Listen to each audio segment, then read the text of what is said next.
was just construction paper, like brown construction paper that I just taped out like in a triangle and then cut out a hole. Nice. People seem to enjoy it, so it worked. You know what we should do that would be funny is like I would shave and you guys would get you'd get a mustache and you'd get a goatee and it'd be the mirror universe, but I'd be shaved. So because in the mirror universe I don't have a. It all makes sense in the end. Of course, wouldn't that mean I would have to shave too? I mean, I've always also thought about doing like a no shave November because there's always been discussion of like trans people and like facial hair and what that whole deal is like. So I'll be like, this is what it's like being a trans person with facial hair and like having to deal with that still. It'd be an interesting sort of meta thing. So I made it. Whole video. I made it into an LGBTQ thing. So yeah, the queers, SJWing it up. I've brought the queerdom to your channel. I knew it. This was always the agenda. Yep. This is my agenda, getting it in where I can. Yeah. Not only did that, but you said the queers. We brought the queers to that's. Yeah, we brought the queers. This is off to a normal start. It's off to a normal. Yeah, this is just to Sunday at this point. This is a consistent pen and paper game. Is what this is. That's true. That's true. We're staying on brand. We're staying on brand. That's fantastic. Oh man. All right, guys. So for those who are watching, I'm not sure it went out. I think I did it wrong, so that's fine. I was gonna say I see nothing in your chat. And Bragwin's here, by the way. Hi, Bragwin. Yeah. I think it's not gone out because I think I did it wrong, but that's fine. I don't care. This is more just a conversation piece anyway. We're going to be discussing the rewrite section that we'll be doing. So for those who don't know, we actually have canceled the Star Trek Adventures and have decided to basically Babylon 5 the entire franchise of Star Trek except for New Trek, where we will be discussing how we would have written it, making it more cohesive and putting everything together. Today we're just doing the bare bones. We also have some questions for you guys on what you want to see and where you want us to go. One of those questions is actually in the a straw poll, which I hope you guys can share, or Runner, you share on your side, where we're discussing should we do a rewrite of the Kelvin timeline? If that's something you're interested in, you want to see us do that as well, then definitely vote there, and we'll definitely take it into consideration. But for today, we're not really rewriting anything more than setting an understanding and things we want to see in the future so that we can all make it connect. Actually planning out a story. What? Yeah, if you like this Trek, is Star Trek. Yeah, if you like Trek, no one does that. You may not be used to that. This may be a little weird for you. Definitely not in the Star Trek's writer's room right now. Is where I'd go. So now that I've guaranteed I'll never. Or what we do is we make plans and then totally ignore them once we get there. That could be. Yep, that's another very Star Trek thing. Could be. There's a likelihood that could happen too. I mean, it's here's how we all connect this together. It'll be really cool. We'll set up the Borg like 2 seasons early. It'll be wonderful. Maybe not. And then we ran out of money and we had a writer's strike and. Nothing. Gene Roddenberry is kind of a crazy. Gene Roddenberry went insane. He wants bigger bulges for the Ferengi. I don't know what he's talking about. I don't think I want to. I did just hear a story today because it's like the 30th anniversary of the episode Family from TNG. Mm-hmm. That they did apparently. Ron Moore did a meeting with Roddenberry for that episode.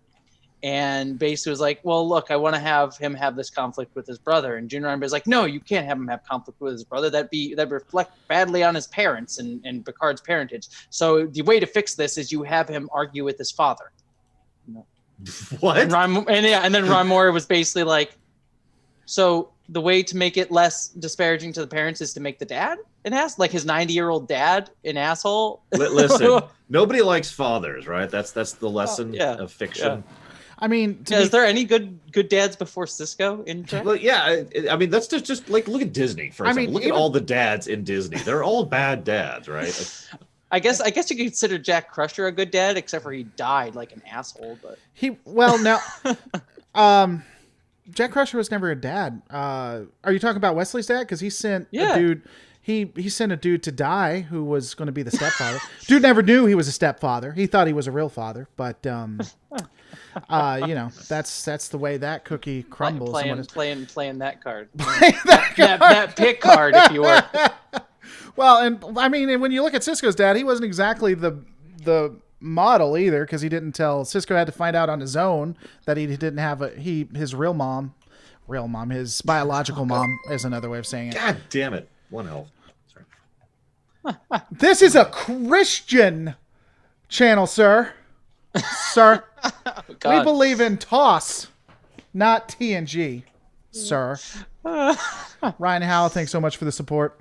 Star Trek 5 rewrite? That's all just takes place in the Nexus. That's how we fix that. That's it. Nope, That's the done. whole of Star Trek 5 is a Kirk's fever dream. Yeah. Yeah, I prefer. Yeah, that's what I'm saying. I prefer to think that that's where it ends. I mean, there's nothing after that.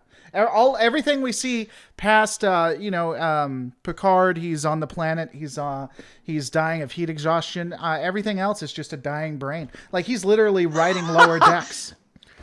Lower Decks that happens, and then it goes to a cartoon, because that's what a broken brain would do. He's dying really slowly. If you think about how much content there is there, that he's just running through there. No, it's like dreaming. Great koala, there's a great koala in the sky.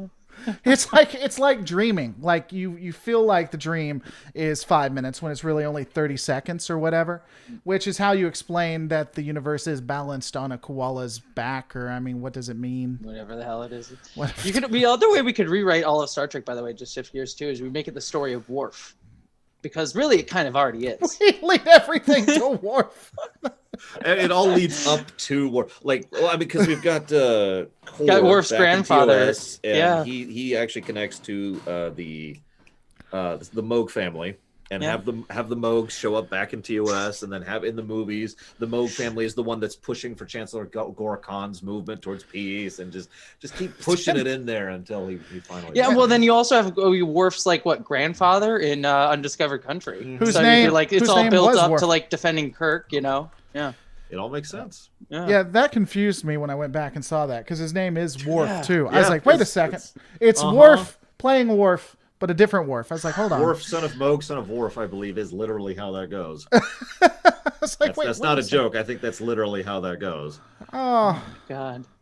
It's like, you should say that. Jessie needs to go soon. Maybe we should have her discuss her Kelvin thing really quick. Okay. I'm more interested in talking about everything leading to Worf. We should. Nope. Oh yeah, I'm down with that. But the Worf timeline's over, guys. It's done. I mean, my Kelvin timeline thing is a thing that you could never do it now, because Leonard Nimoy has sadly passed. Damn. But I would just love to do an interstitial short film sort of thing, set between Into Darkness and Beyond. And actually, if we were writing everything, I would just get rid of Into Darkness altogether. But and just go right into Beyond. Yeah, just 2009 right into Beyond. But anyways, it would be a little interstitial that would connect and sort of be a send-off for Leonard Nimoy Spock, because essentially we don't really ever get to see that version of the character just get an ending.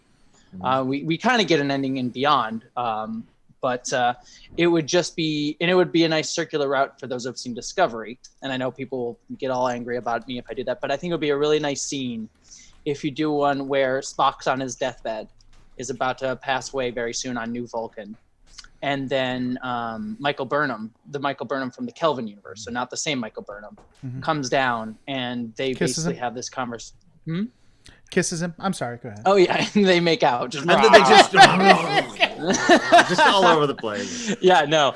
But no, it would basically be this version. Always felt. I could never express myself in the other timeline. Oh, that's right. They're related. I didn't even think about that. Yes, well, that was actually what it felt like. So many people thought that's what they were hinting for in season 2 of Discovery, because there was all this we have a dark secret, and I heard him and everything. So I'm like, did they fuck?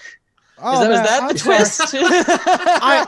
I honestly wouldn't be surprised if I'm being just completely legit. Yeah, sadly, great. Thankfully, it did not turn out to be that. But dear Lord, I thought that was going to be the case. Let me show you the logic in our relationship as she's wearing us. Anyway, go on. But no, the pitch would be this version of the Kelvin timeline Burnham. She doesn't know the older Spock is a thing, the Spock from the Prime timeline, but she is still related to Zachary Quinto Spock.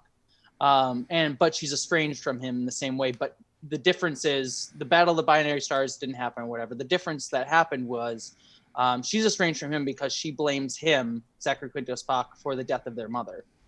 because he failed to save her on New Vulcan, and so she doesn't actually blame him, but emotionally she does. And so she gets called to New Vulcan. She doesn't know why she's there. She goes into the room, and it's Prime Spock dying on his deathbed.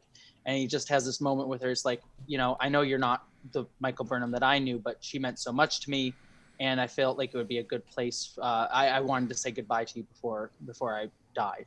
And basically, they have a really sweet scene where he just basically talks about his life and says, one of the things that I learned is that, Vulcans don't hide emotions, or don't not have emotions, but they just are hiding them. And sometimes you need to show them to the people that matter most to you.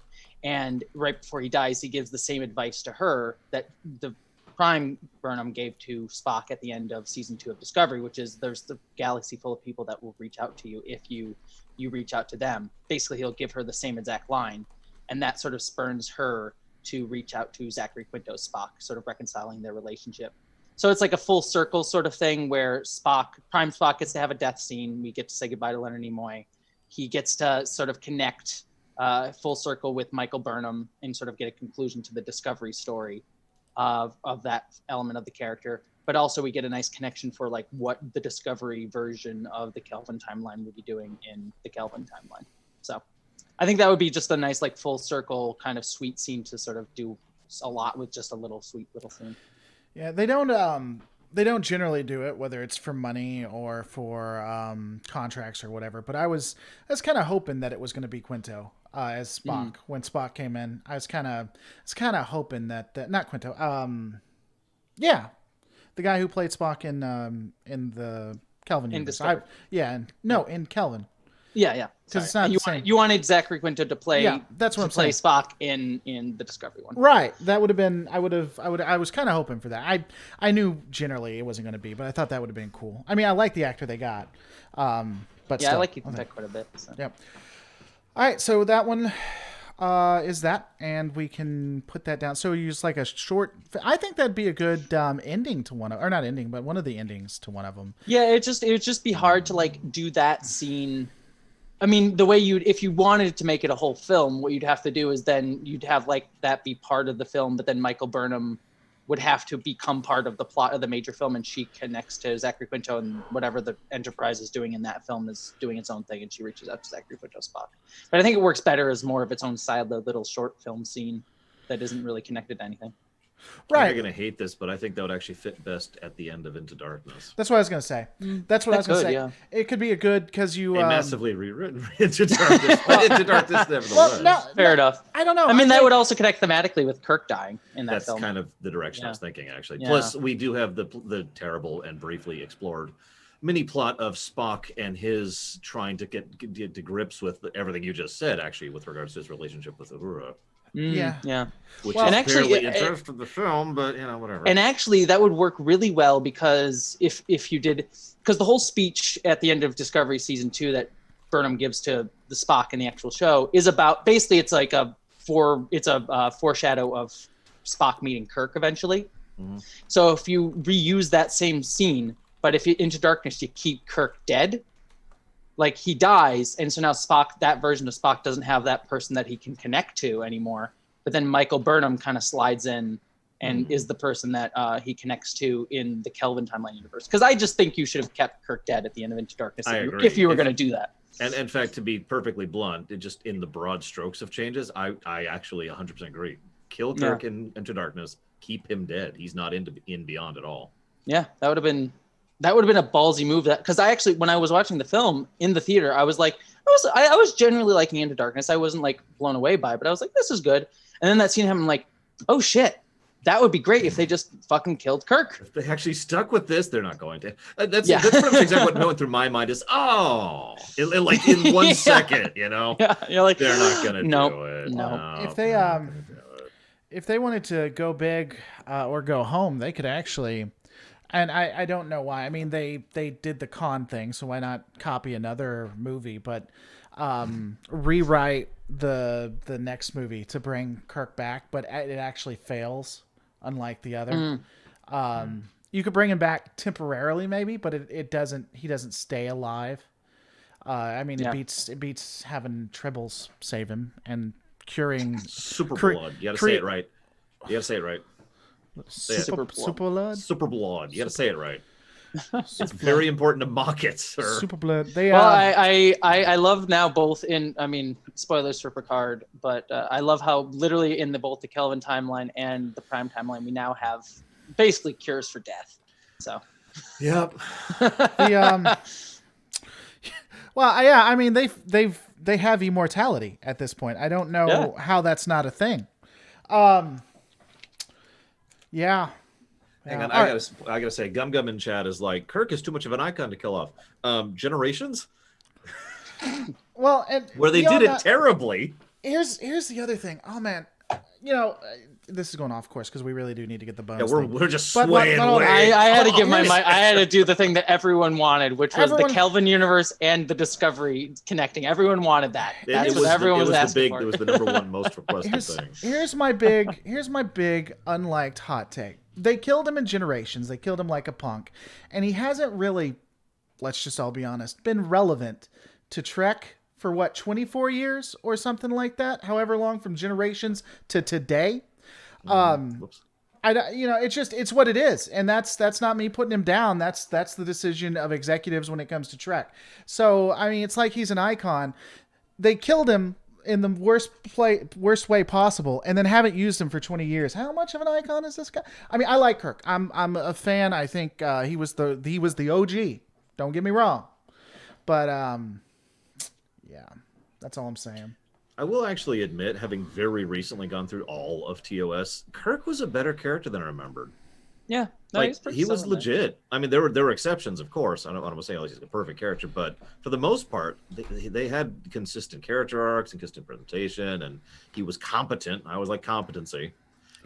I cannot tell you how many times there's this tiny little thing in the background where they're in the middle of some dangerous mission, and Kirk says, "Uhura, make a point to go ahead and give a record of all our logs to this moment and send it out to Starfleet."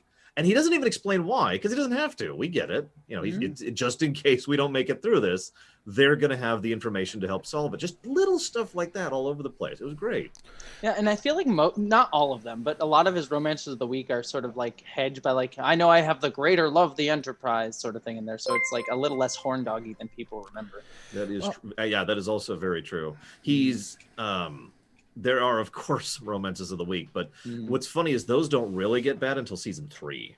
Like season 1 and 2, there were a handful, and most of them were handled surprisingly well. Season 3, it just suddenly became a thing. Yeah. I remember the one romance of the week, which was the Conscience of the King, where he's literally like gaslighting this girl to like get to her father. Yeah. What's funny is I was reading behind the scenes, and apparently people disagreed on whether he was doing that just to get the information, or if he was like the creators disagreed. He was doing that just to get the information to get close to Kodos, or if he was actually following for her. Shatner himself thought that he was just trying to get close to her, and frankly, I agree. Yeah, that's what it read to me as. But I like that there's actually a bit of ambiguity there. But by the way, thanks Ryan for supporting the channel. To go with what he says, Spock is the most iconic TOS character. I'd almost say Spock is probably the most iconic character right now. Agreed. If this is taken, if you did it on all Trek fandom, because I think different fandoms like We Are Starfleet would probably have a different one, and maybe even Legacy fans would probably have their own, but based on what series they like. But if you did it across the board, I would definitely say that.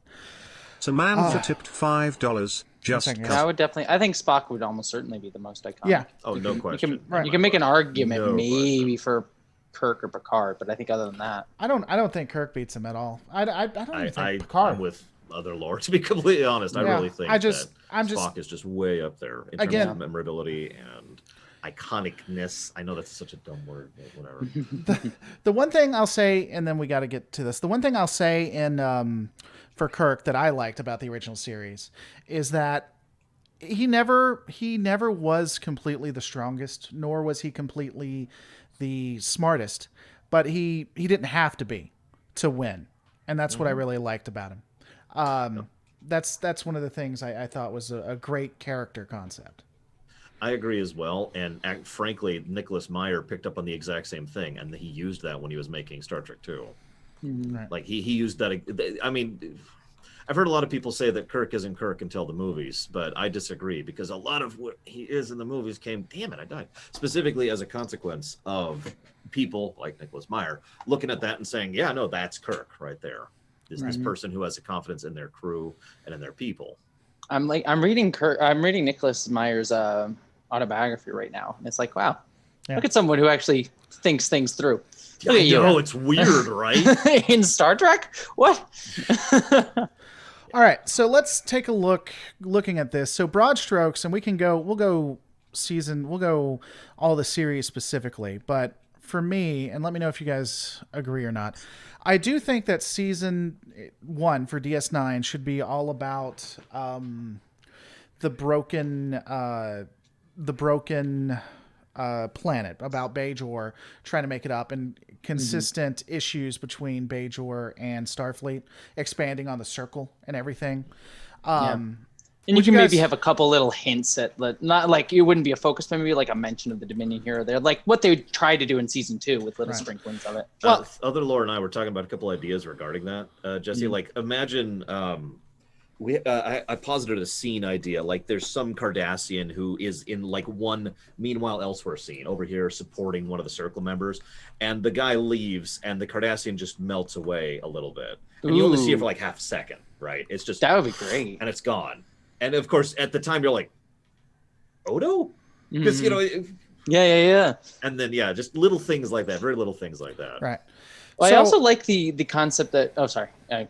No, I mean, and definitely give the concept, but the thing, just to let you guys know, please. we're broad stroking it. We're not actually going into it necessarily completely. We definitely want to hash it out, but this is just bones for when we get into it. What were you saying? Go ahead. Please tell me. Oh, I was just gonna. What was I about to say? Oh, I just like the concept that I've been going through your ruminations on Deep Space Nine recently, Lore Runner. I'm so sorry. No, they're great. But I just love the idea that you kind of talk about in there that I never really had thought about before, but that the Dominion was well aware of the Federation even before the wormhole. But was just sort of like, yeah, we'll get to them in like 300 or 400 years, and like, fuck. They're here. Now. They're here. We're the Dominion. We're super powerful. We're gonna do really dumb things because we're ready for you. And it's like the only reason they lose is because the timetable is sped up. So. Right. Another thing I was thinking about too was in season 3. Again, if you guys have something you want to do or you think about, but in just trying to get started, in season 3 of TNG, we have an expansion of the Cardassian border wars. I believe that's when the border wars happen. So we either have episodes dedicated to it or they actually talk about it. And that way, when we get to it in DS9, it can be more impacting. Yeah. Runner. And you can also start seeding the Maquis there too. Yeah. A little bit. Runner.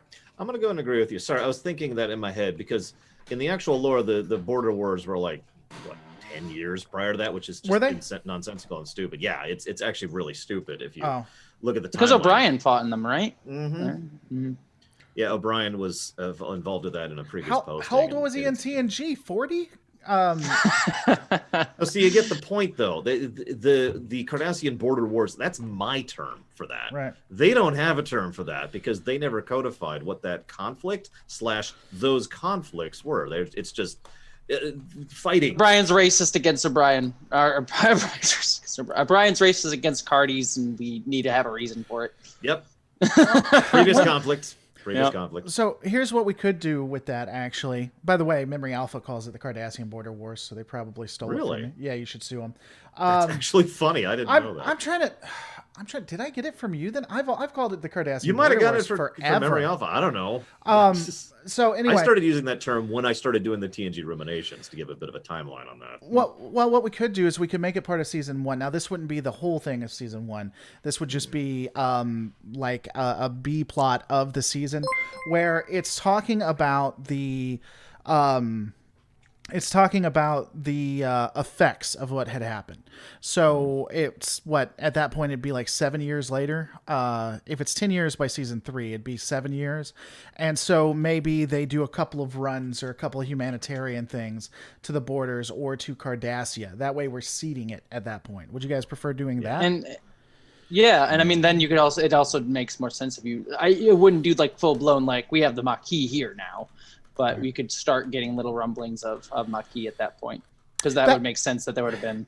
That's where we could actually start with the Maquis themselves. We could start talking about dissidents and terrorists, and it is a big deal in season 1. It's a big deal because these are Federation citizens. This doesn't happen. What are you joking with me? Wait, what? If I could jump into this, I think something that's relevant is I really would want to actually push my theory of the Golden Era into the forefront and make that actual, lore rather than just something I say that may or may not actually be codified. But that's related to what you're saying. The idea that they're like, oh, wait a second, you can't do that. You're a Federation citizen.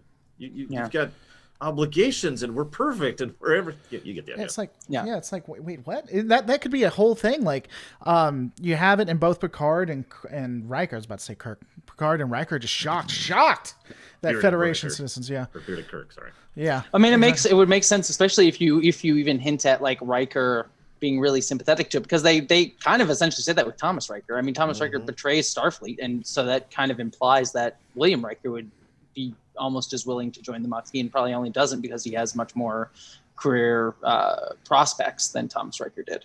Right.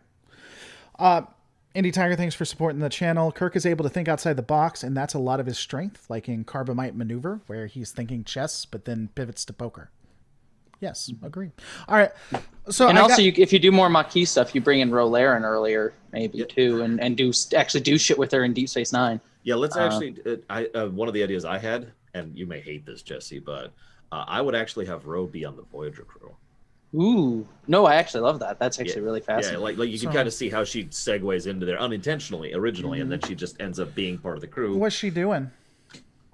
So the idea was that she has officially, by that point, historically joined the Maquis and has been a major Maquis player. Okay. She'd be mentioned in the background during Deep Space Nine in a couple of Maquis-related reports, and that would eventually lead to... You'd even have her guest star on an episode. Yeah, just have her show up in the background, or maybe like the episode where Thomas shows up, have her also be the other woman. If you remember her, she was actually a recurring character, the Bajoran woman in that episode. Yeah. I can't think of her name, but have that be Ro.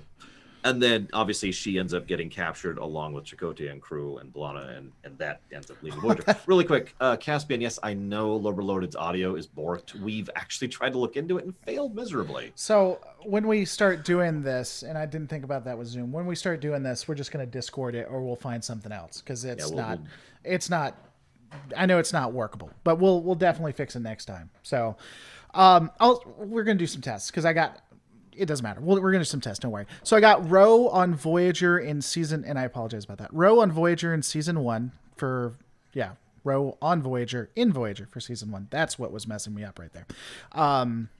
Okay. So we got that.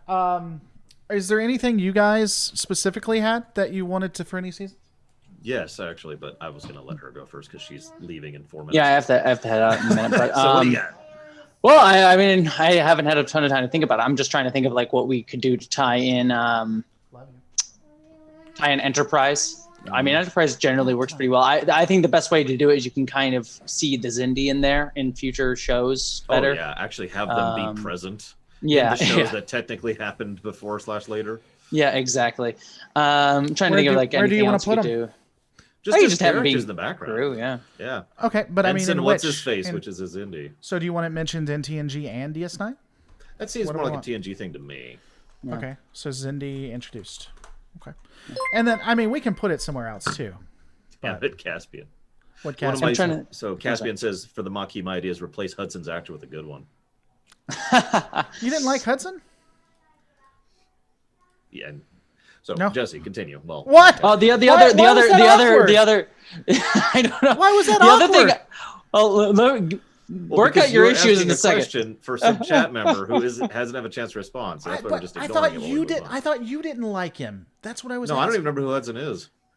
Cal Hudson. He's the first one to betray Sisko. Gotcha.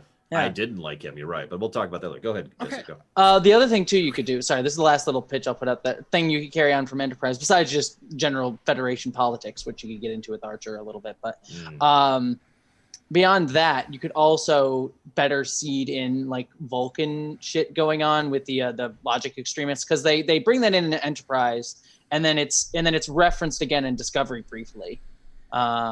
There's an episode where they talk about logic extremists in Discovery, and I'm sure by the time of TNG that would have died down or have been mostly kind of dealt with. But you could probably still bring it up in TOS. Bring Vulcan extremism. Didn't they have that in TOS? Is that where they they pulled it from? No, I thought that was just introduced in essentially the Forge in that 3-parter in Enterprise. That was introduced by the third team involved in making Enterprise as a direct response to their own and fan disdain for how Vulcans were portrayed in season 1 and 2. Which makes, because I thought it worked perfectly in those seasons. But I think I actually think that does line up. It's just it wasn't intended to.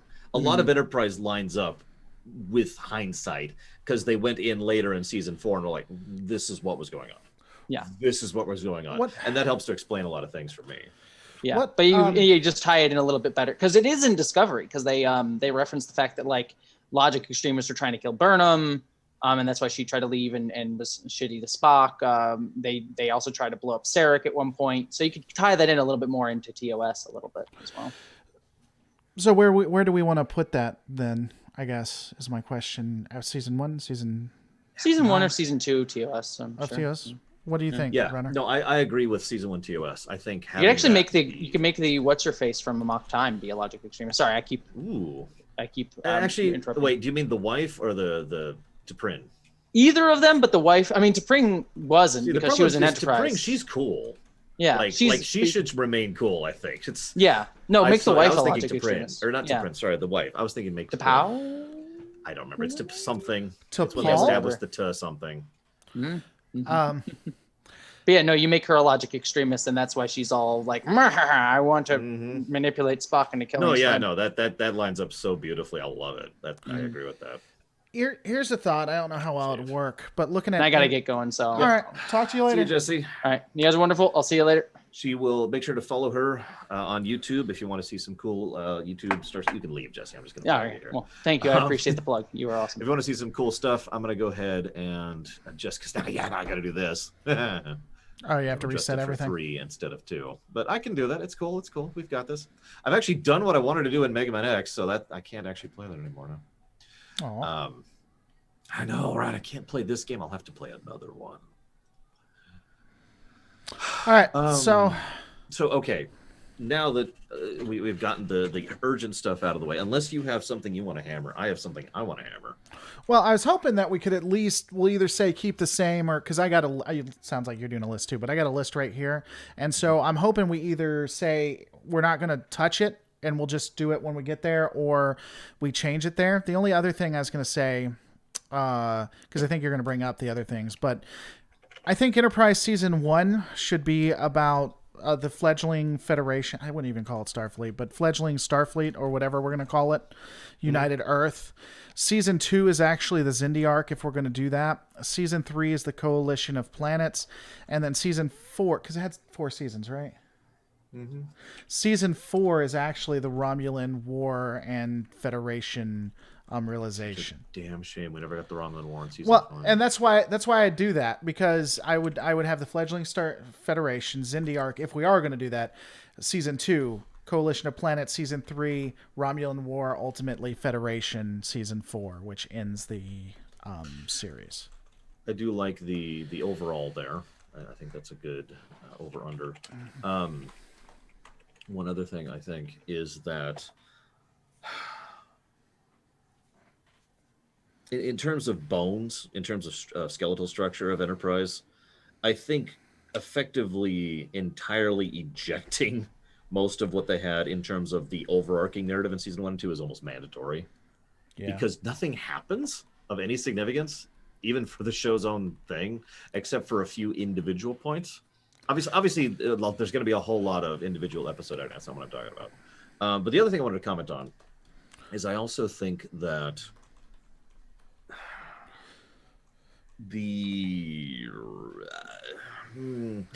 this is going to sound really strange, but I think each show should have at least one season where it's mostly just kind of procedurals instead of serialized. And I think Enterprise season 1 would be a great time to do some world building and some establishment while also doing that. Thoughts? So expand on that for me. When you say A procedural is the opposite of serial, for anybody wondering at home. sure. No, but I mean, what specifically? Can you give me more in depth? So I want an episode where they think there's rock people, but they're actually no. Sorry, I'm naming. What I mean by that is there's, in my opinion, 3 ways to do television, and I think we should do all 3 with Trek. String continuity, arcs, procedurals, right? Right. And so what I'm thinking is season 1 of Enterprise really should be, here's Star Trek. Okay. You know what I mean? Like here's the Vulcans. Here's what warp drive is and how warp drive functions. Here we don't have teleporters yet. We don't have transporters. Here's a general idea of the local region of space, and this is kind of the area we're restricted to. And we would need to go into World War III a bit, the first contact incident and what led to World War III, first contact, the Vulcan moment. Also establishing, how something I've noticed, and I think it's entirely unintentional in Enterprise season 1 and 2, is how nobody's allied, right? Mm-hmm. Now, later they retcon this by saying the Romulans are doing this deliberately. Right. But I think we should just go ahead and codify that and say that the big problem is you ever study the Sengoku Jedi? Sengoku Jedi. God damn it. I have not. Okay, so it's a period in Japanese history. And the relevance for this exact conversation is that nobody was allied with anyone, and that was the problem. Nobody could ever gain any actual significant weight because the moment they tried to turn on anyone else or attack anyone else, all of their neighbors would attack them, right? Right. I want that atmosphere. I want that to be the galactic community, right? And I want everyone to be, just kind of, and that adds extra weight to the Vulcans and the humans because they're the first. Right. They're the first group to actually sit down and say, you know what? Let's actually be frickin' allies, and actually manage to successfully form that alliance, and that ends up being a game changer, which, again, it actually does. And that of course, is the very beginning building blocks of what will eventually become the Federation. Sounds like? Yeah. I like that. I think that's a good idea. So that's more concrete of what I'm talking about with season 1 end. Well, and I knew what you were talking about with procedure. I was trying to better understand the type. So yeah, I like that. I think that's a good idea. Do we still want the temporal war? Because that's going to come into the other ones. I think we have the perfect way to establish the temporal war as a direct response to the Voyager incident, as we've already discussed. Correct. But do we want to jettison it? The question is, do we want to jettison this? And that is actually, that was actually one of the things on my list to cover today in the building block, because there's several larger scale concepts. So what do you guys at home think? What do you guys think about just ejecting the temporal Cold War? Altogether, just out of... just, it's gone. Because honestly, I don't think so. If we're doing the temporal Cold War at all, I think it should be across all the shows. Because right? To put it simply, but the problem is that's going to I'm not sure how much it will matter in any given show. So it would be more like a background thing that's part of like as when L says in chat, like a super arc that goes across multiple shows, which I'm okay with. I like the idea of super arcs. I do like the idea of cross-show story arcs. It's going to get stale, though, because I don't think there's a lot you can do with especially since we'll have to use it infrequently. That's kind of the catch. Imagine an episode, and this is very satisfying if we pull this off right. There would have to be like an episode of TNG in which we see the other side of an episode we saw of Enterprise, that kind of thing, right? Right. We could do that, but it would be like, to use a direct parallel, it would be like Q. There's what, 10 Q episodes? Right. Can't overuse them. You have to do it very carefully. and very precisely and very in the background.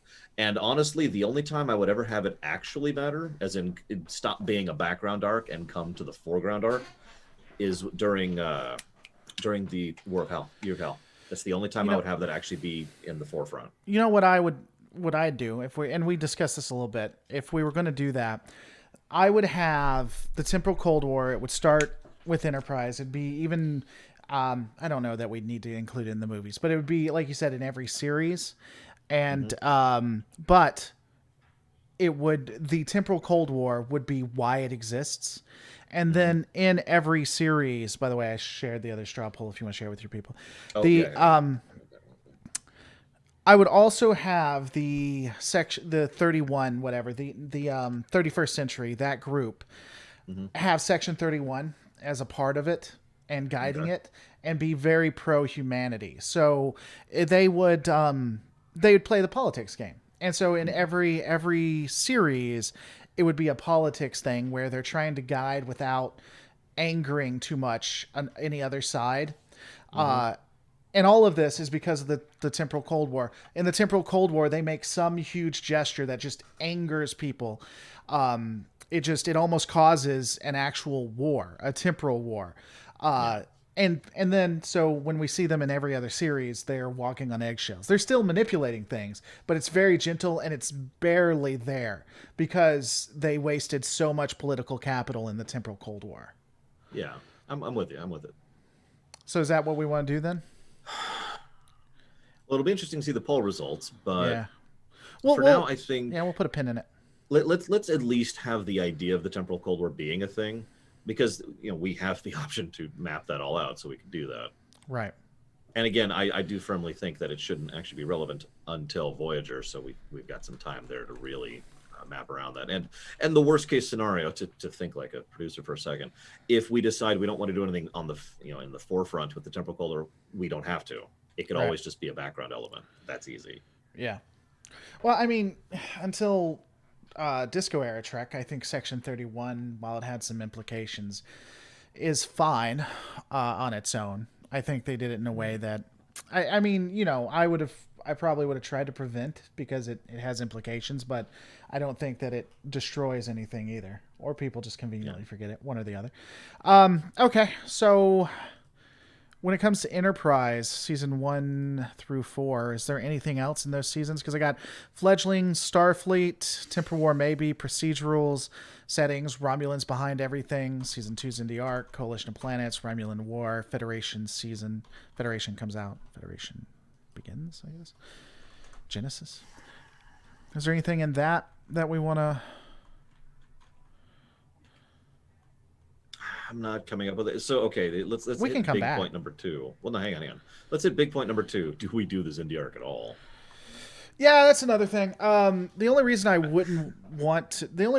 want to eject it is it feels like, I don't know, it feels too much. I want to try. Yeah, just ejecting the entirety of this Indie Arc. Yeah, it'd be like ejecting the Dominion War and then having them fight a species we wanted them to fight, like the Cooperative or something, So I kind of want to keep it because it just feels like it's going too far in the direction. Because again, to a degree, I want to kind of have like the executives were still there, and the Xindi arc was kind of an executive push too. To an extent, although I think I'm more malleable than you, but I do think we're both in the same boat when it comes to judging that.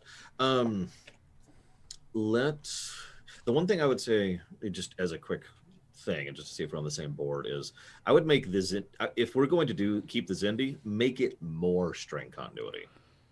Because the problem with season 3, in my opinion, is that it's great and then it goes off topic. You know what I mean? Mm-hmm.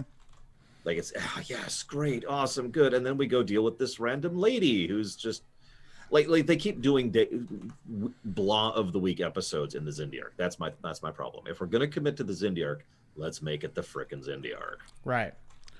Well, I mean, in theory, too, we wouldn't have to do this temporal Cold War if we didn't. That's one thing I'm fine with ejecting to a degree. We could just have... Or they did.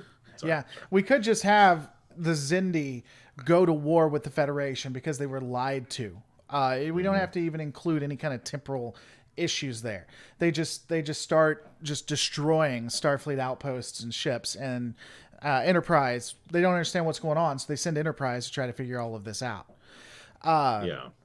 And I mean, like you said, because the Xindi arc, I believe, like you said, was pretty front-loaded. What they do is they just introduce ideas, and as it continues to move forward, build it out from there. So, I mean, us doing it on the back end, we can make that fit pretty easy. Real quick, Caspian, I don't understand your question. What do you mean about character-related changes? I need clarification on that one. We're not turning Kirk into a Vulcan. Right. Although... we are going to make Kirk and Spock lovers, obviously. Yeah. And female. And female, because Roddenberry always wanted to do that. Yeah, exactly. That's what it is. And yet still having no power, because this is Roddenberry we're talking about. So. Oh, yeah, of course. Anyway. So in Voyager, what was the Borg episode? Borg season? When did they introduce season 3? Oh, so we were still debating that, actually, if you remember, because we had to move things around. The original intent was for the Borg season to be season 4. Okay, season 4. That. Borg that was my original intent before I got you involved, and you ruined it. No, and then we started thinking about connecting it alongside DS9 and First Contact, and so we moved it back to season 5. 3? Season 5? Okay. Well, that's why I want to do that, because that's going to impact DS9, right? That's one of the reasons we're doing this, too. So the Borg are introduced. Which... This is because in season 4, what was it? The Syndicate? Empire? What coalition? What's the... Conclave. There we go. Because, I mean, there's only so many... The Terranox Alliance, and then it was the Conclave, which both were pretty different, despite the fact that they sounded good. So, Conclave infringement. Now, were they just season 4, or were they consistent throughout? The Conclave were going to be built up in season 3, and come up. I'm going to go with my terms, if that's okay. The original intent was in season 1 was just mostly establishment, which kind of like I was talking about with Enterprise. Season 2 was going to be entirely dealing with the Terranox. Season 3 was going to be dealing with the Conclave, and then season 4 was going to be the Borg. Okay. So as far as arcs go, right, but so we moved it to season 5 though. So I never came up with a satisfactory acts. Oh my god, I can't talk. Answer to what to do with the season change. I agree the season change needs to happen to line it up with DS9. I don't know what to do with it. So Caspian has clarified his question. Are we going to change personality things about Archer and stuff? I'm okay with changing some aspects of personality. Absolutely. For example, I think turning Archer from season 1 into Archer from season 4 is something that should be done. Yeah, I mean, making him competent. But I No, I disagree. He should not be competent. He was competent in season 4, though. I think he came into his own in season 3. I'll give you that. He was getting more competent. But my point is, I think he should be incompetent on purpose, as opposed to incompetent because of terrible writing. That's the distinction there. Okay. Because the writing in Enterprise... I'm sorry, guys. I've actually covered season 1 Enterprise, so I can actually say this now with definitiveness. The writing in Enterprise season 1 is so bad about Archer because he's... And I'll tell you this right in advance. He's right! ! Right? Like the capital R. You can see it. Every decision he makes, there's this attitude that everything he does is right because he's the captain.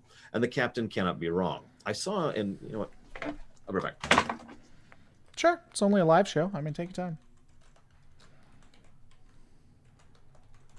How y'all doing on both sides? He's gone, so I mean, this is now my show. You're in my house now, and we can talk about whatever we want. I could say anything I want. He would never know, and by the time he got back, it would be too late. And there are certain terms that will get you banned on Twitch, but not YouTube. And that is exactly what I could do. I could say anything.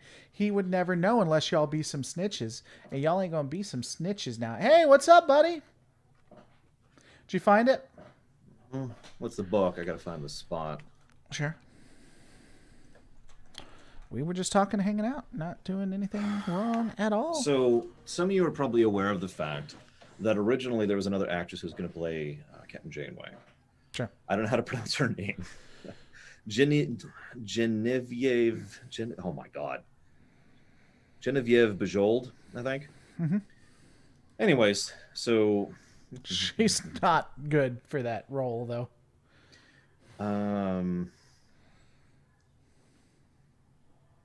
on. I'm trying to find the exact quote. Here it is. It's from Kolbe, Winrick Kolbe, the director. Sure. We started shooting her on Monday, and on Thursday afternoon, we were just about ready for break for lunch, and she said, it's just not working too well. I don't think we're ready for the fight. To which I said, a bit too much on the angry side, don't ever say that. Not because I wanted to lecture her, but because why is she saying that in front of the crew? It creates a psychological problem. The captain of the ship is supposed to be the captain of the ship, and the captain of the ship is captain of our crew. The star of a show is not just an actor and actress. He or she defines how a unit works. Patrick Stewart did it. Avery Brooks did it. When the star of the show says, I don't think I can do this, you hear the reaction of the whole crew. The moment I got together with her, we had a chat about it, and blah, blah, blah, and the rest of this doesn't actually matter. That attitude is so prevalent in Voyager and in Enterprise, season 1 and 2 of Enterprise, where the captain is the law, right? Mm-hmm. They're the absolute order. They're the unit against which everything else is measured.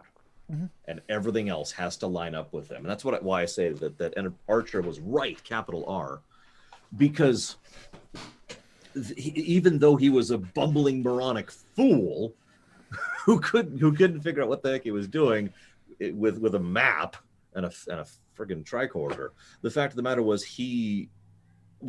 everyone around him always acted as though he was correct. And in several episodes, he ended up being correct with no lead up. Small spoilers. There's an episode of season 2 of Enterprise. It's like it's up to episode 12 or something like that. Where T'Pol, it's a great T'Pol episode, actually. She has to go and find some dude who was a Vulcan agent on another planet, right? And you remember this one, Other Lore? Mm-hmm. And some of you in chat may remember both chats because I got both chats up. So she goes after this dude, and what happens is a mountain of evidence about the corruption in the Vulcan government and basically the messed up nature of being a double agent, right? Right. And so this whole thing, it's good. It's great. I love it. And then at about the halfway point, the 7th, that's the one. At about the halfway point, Archer just starts saying, no, you should kill him. Or, no, he's wrong. Or, no, this is your mission. You need to do your mission. You need to bring this guy in. With zero evidence or cause or anything. He just starts saying that. And then the episode continues. And then in the last, say, minute or 3 of the episode, it's very end, all of a sudden they're like, oh, by the way, Archer was right all along. Yeah. That's just out of freaking nowhere at the end because he had to be right. Because Archer had to be the absolute. So when you're looking at Enterprise, though, when you're looking at the series is supposed to be about humanity going out, thinking it's ready. It's not. But ultimately being the community builder, being the thing that creates the Federation. So which is it better served? Early seasons are better served by an incompetent Archer, where later seasons are better served by a competent one. Unless we want to change the point of Enterprise, unless you disagree with that's what Enterprise was. But I do actually agree with you. I guess my point, this is my opinion, and admittedly I've been doing this in my head anyways because I started this Star Trek Reaper project in my head. I just want to codify some headcanon basically. Like I want Archer to be, I say incompetent. That's actually probably the wrong word. Let's call him amateur, right? Inexperienced might be a good word. He clearly does have the chops to think on his feet, for example, but he has no idea what he's doing. And I would very much want to codify the fact that the reason he's in charge, the reason he is here on this stupid ship, is because of his political connections with the current regime that has the actual sway back on Earth, back in EarthGov, aka the we need to be allowed to do it ourselves faction, because because that's a thing that they don't really emphasize in the actual show that I think is the kind of thing that should be emphasized, that the Vulcans, especially under the slowly growingly corrupt Vulcan high command, which if you remember gets disbanded in season 4, is trying to actually hold humanity back. And so this political faction of some of the Admiralty board, which is pro, let's get out there and prove we can do it, is a faction Archer's a member of. And so that's why he gets this posting, and that's why he's in so much importance, and blah, blah, blah, blah, blah, blah. Does that make sense? Yeah, it does. I guess my only thing is, I don't disagree. I'm not against it, but but you hate it horribly and No, you want but me to going into it- die. Well, the good news is I just missed my jump, and it's all because of you. Is this person going to be leading the Romulan War, which creates the Federation? Is that What, Archer? Yeah. Sure, why not? Okay. Especially an Archer who has managed to successfully navigate the Zindi. Sure. Okay, that's fine. I'm just when we're thinking about it, we need to make sure we get him there, or it makes sense. You know? Yeah. He needs to build and grow. He needs to be wrong often, and this is important. He needs to acknowledge that he's wrong. That's the problem season 1 and 2 of Enterprise had so often. Every time he was wrong, he either wasn't wrong because of convenience of the plot, or he never acknowledged that he was wrong, and he just bumbled forward. Well, a thing to do too. Is if the Zindi arc in season 2, we could have him get a bunch of people killed. Oh yeah, And that's what finally gets it to him, is that it's kind of like what happened with Janeway, except he didn't become a villain. And so idea that you just gave me. I know you don't watch my Streamination stuff of the show. I'm not going to say out loud here, but the episode we covered today, God, is it still Sunday? This has been a long day. The episode we covered today, a major character had, as I like to call it, as bad can get shoved into his face, right? Sure. And that's a distinction because most people don't know bad as bad. They know bad. You know, they know, oh God, I've failed my book report, or oh God, I need to get this done, or I'm a little bit late on my bills. Or no, that's not as bad can get, right? That it gets so much worse. It goes down from there, right? So what I'm thinking is Archer has difficulties in season 1 and season 2, but they're all so minor. You know, they're all just relatively small issues that are things that can be ignored or fixed or smoothed over. Season 3 hits, and that is when as bad can get smashes him in the face, right? Now, I'd like your opinion on this, because what happens in real life and in fiction when someone gets smashed with as bad can get, one of two things happens. They rise up or they crumble. And I'm okay with either. What do you think should happen initially in season 3 with Archer?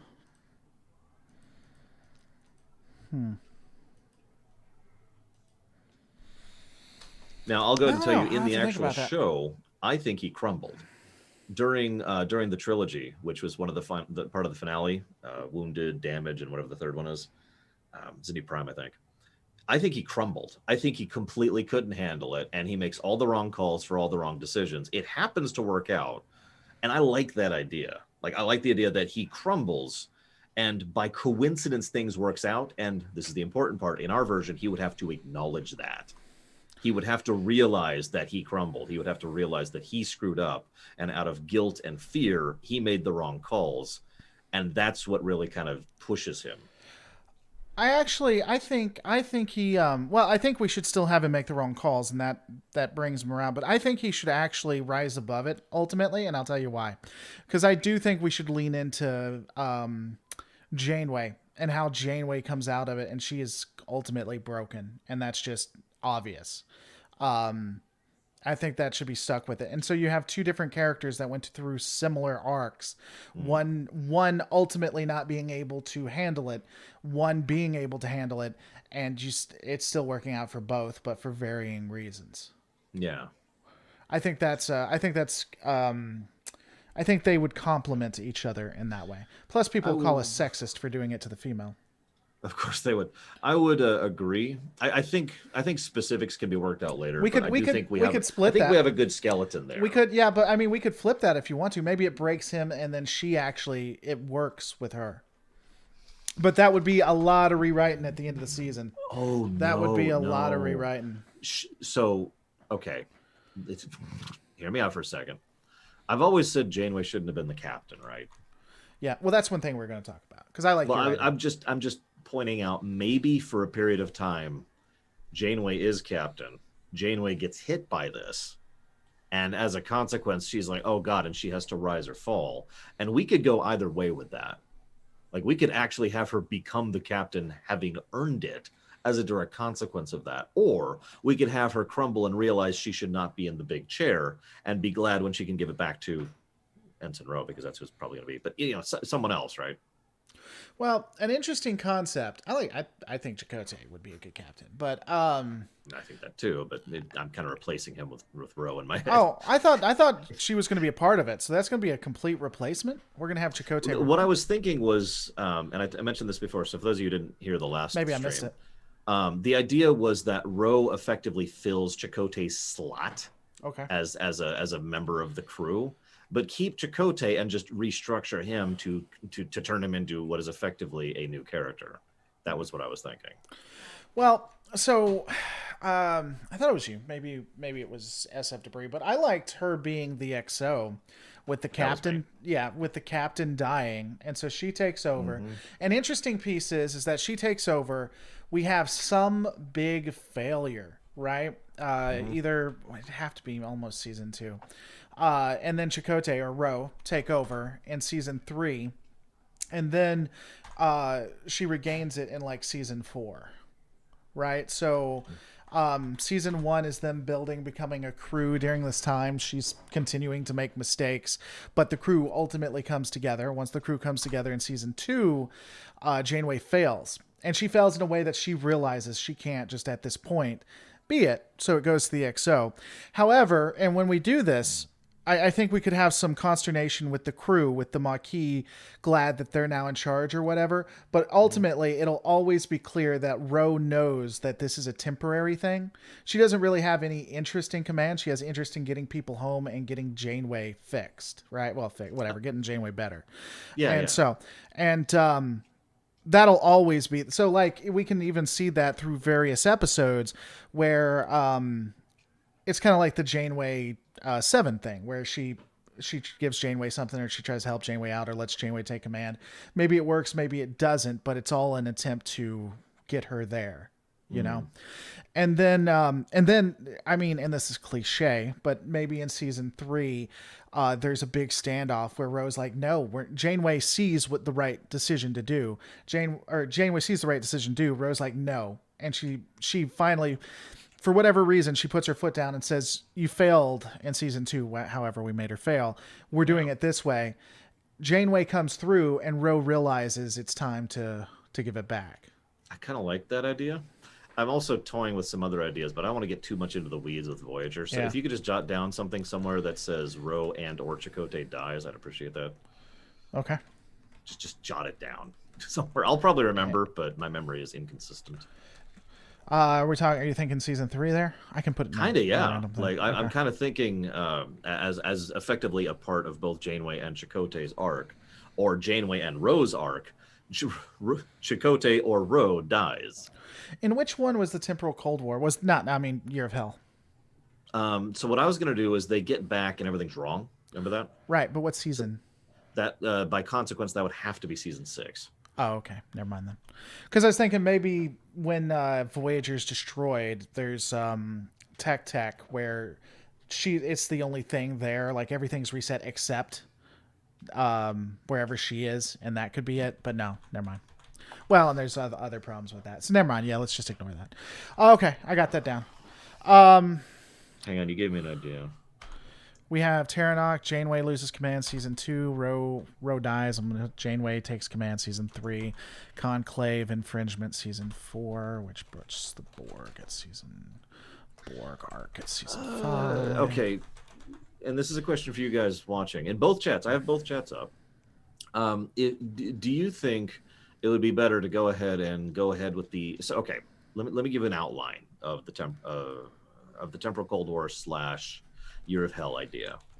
The idea was that after the Borg arc, this was the original idea. After the Borg arc, they get home, they get back to Oith, and everything's just kind of off.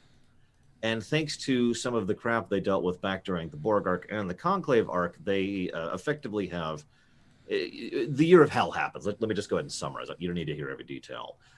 And they end up having to deal with the Krenim and the time ship, and so many things have been wrong as a direct consequence of that. And then we pull the STO trick where we go back to the first timeline, blah, blah, blah.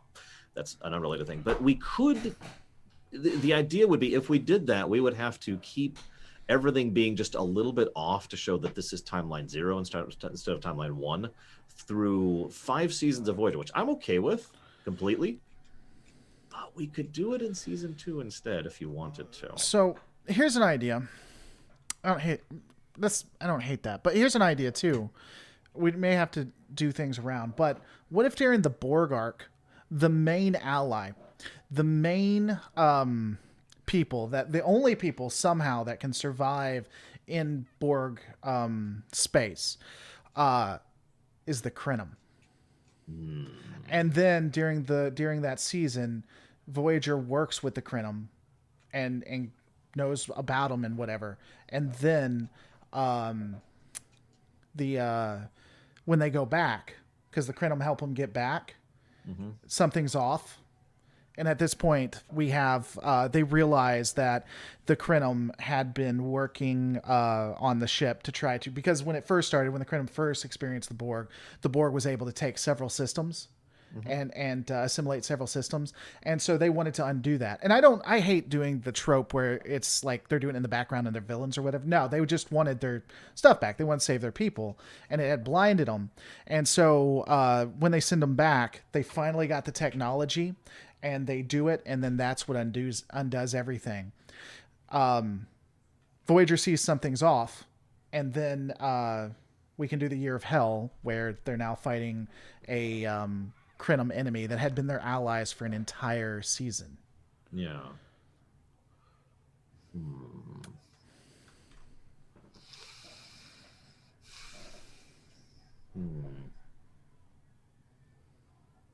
If you don't like it, because if you don't there's like a lot it, of that's moving fine. parts there that would need to be moved around to make sure they fit. That's why I'm humming, because there's a lot of shuffling that would have to happen. But I think,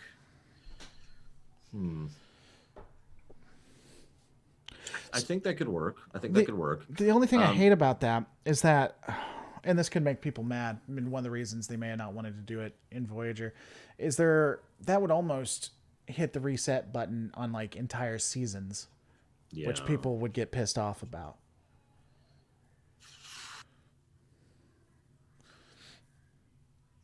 Okay.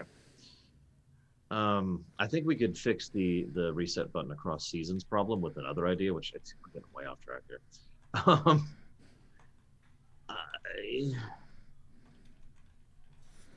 Okay. I don't want to eject the idea of the founder being involved in the Borg arc. I very much want them to be that. That's such a great idea, and I think that fits so beautifully. Where they find the founder? They find the founder, and they have to assist the Dominion against the Borg. Because I forgot all about that. That's the choice, right? Now, hear me out for a second, though. We could still have the Krenim in there. It's just not in the same way. What if so I don't like this personally, but one of the very common things in fiction is the idea that, well, okay, someone went back. Thank you, Spartan. It's funny. I'm sucking terribly because my controller's screwing up on me, Spartan. So I'm just kind of being terrible at my job here. Someone else has messed with time, and now we have to restore it. That's a really common thing, right? Mm-hmm. What if we say that so obviously all of Voyager, we've already decided it's all of Voyager's in timeline 0. Yep. What if it's actually in timeline, for lack of a better term, 2? Because the Krenim have already screwed with things because of the Borg, right? And so they wanted to make this work, and this is like the best option they came up with, and that's why the Krenim end up helping the Dominion and Voyager, is because, okay, well, at least we have our stuff back and the possibility of pushing back the Borg. That's better than the previous timeline. But then, after the Borg, so after all that happens, then we do your idea. We get back, and everything is really wrong as a direct consequence of the stuff they already did before season 4 started. I mean, that could be the overarching too. So the Borg aren't that powerful, like we were talking about beforehand, but they do happen to get a Krenim colony. Like, say the colony just started and they didn't have the defenses, they'd be in on Tuesday or something. Yeah. And they just missed it, and a Borg cube just got lucky.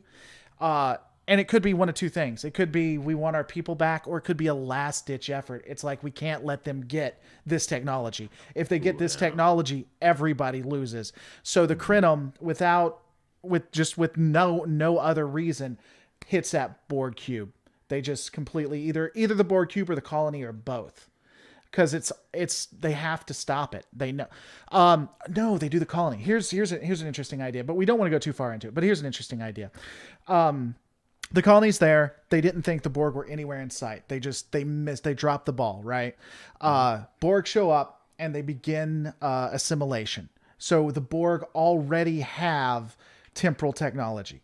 It's only, a matter of time. The ship knows that it's only a matter of time. The only way to stop this is to hit the colony as if it never existed. And so they destroy the colony to prevent them from ever getting it. Not that they want to, not that it, but it's the only way. And then once they've done that, the Borg, we get to timeline 1 or timeline 0 where the Borg have taken over a significant part of the Delta Quadrant. But it's better than them having the temporal technology. Yeah. It's like, do we want the Borg to have control over time or a quadrant? Oh, we could even say that. Their technique could be precise. They know exactly what's going to happen.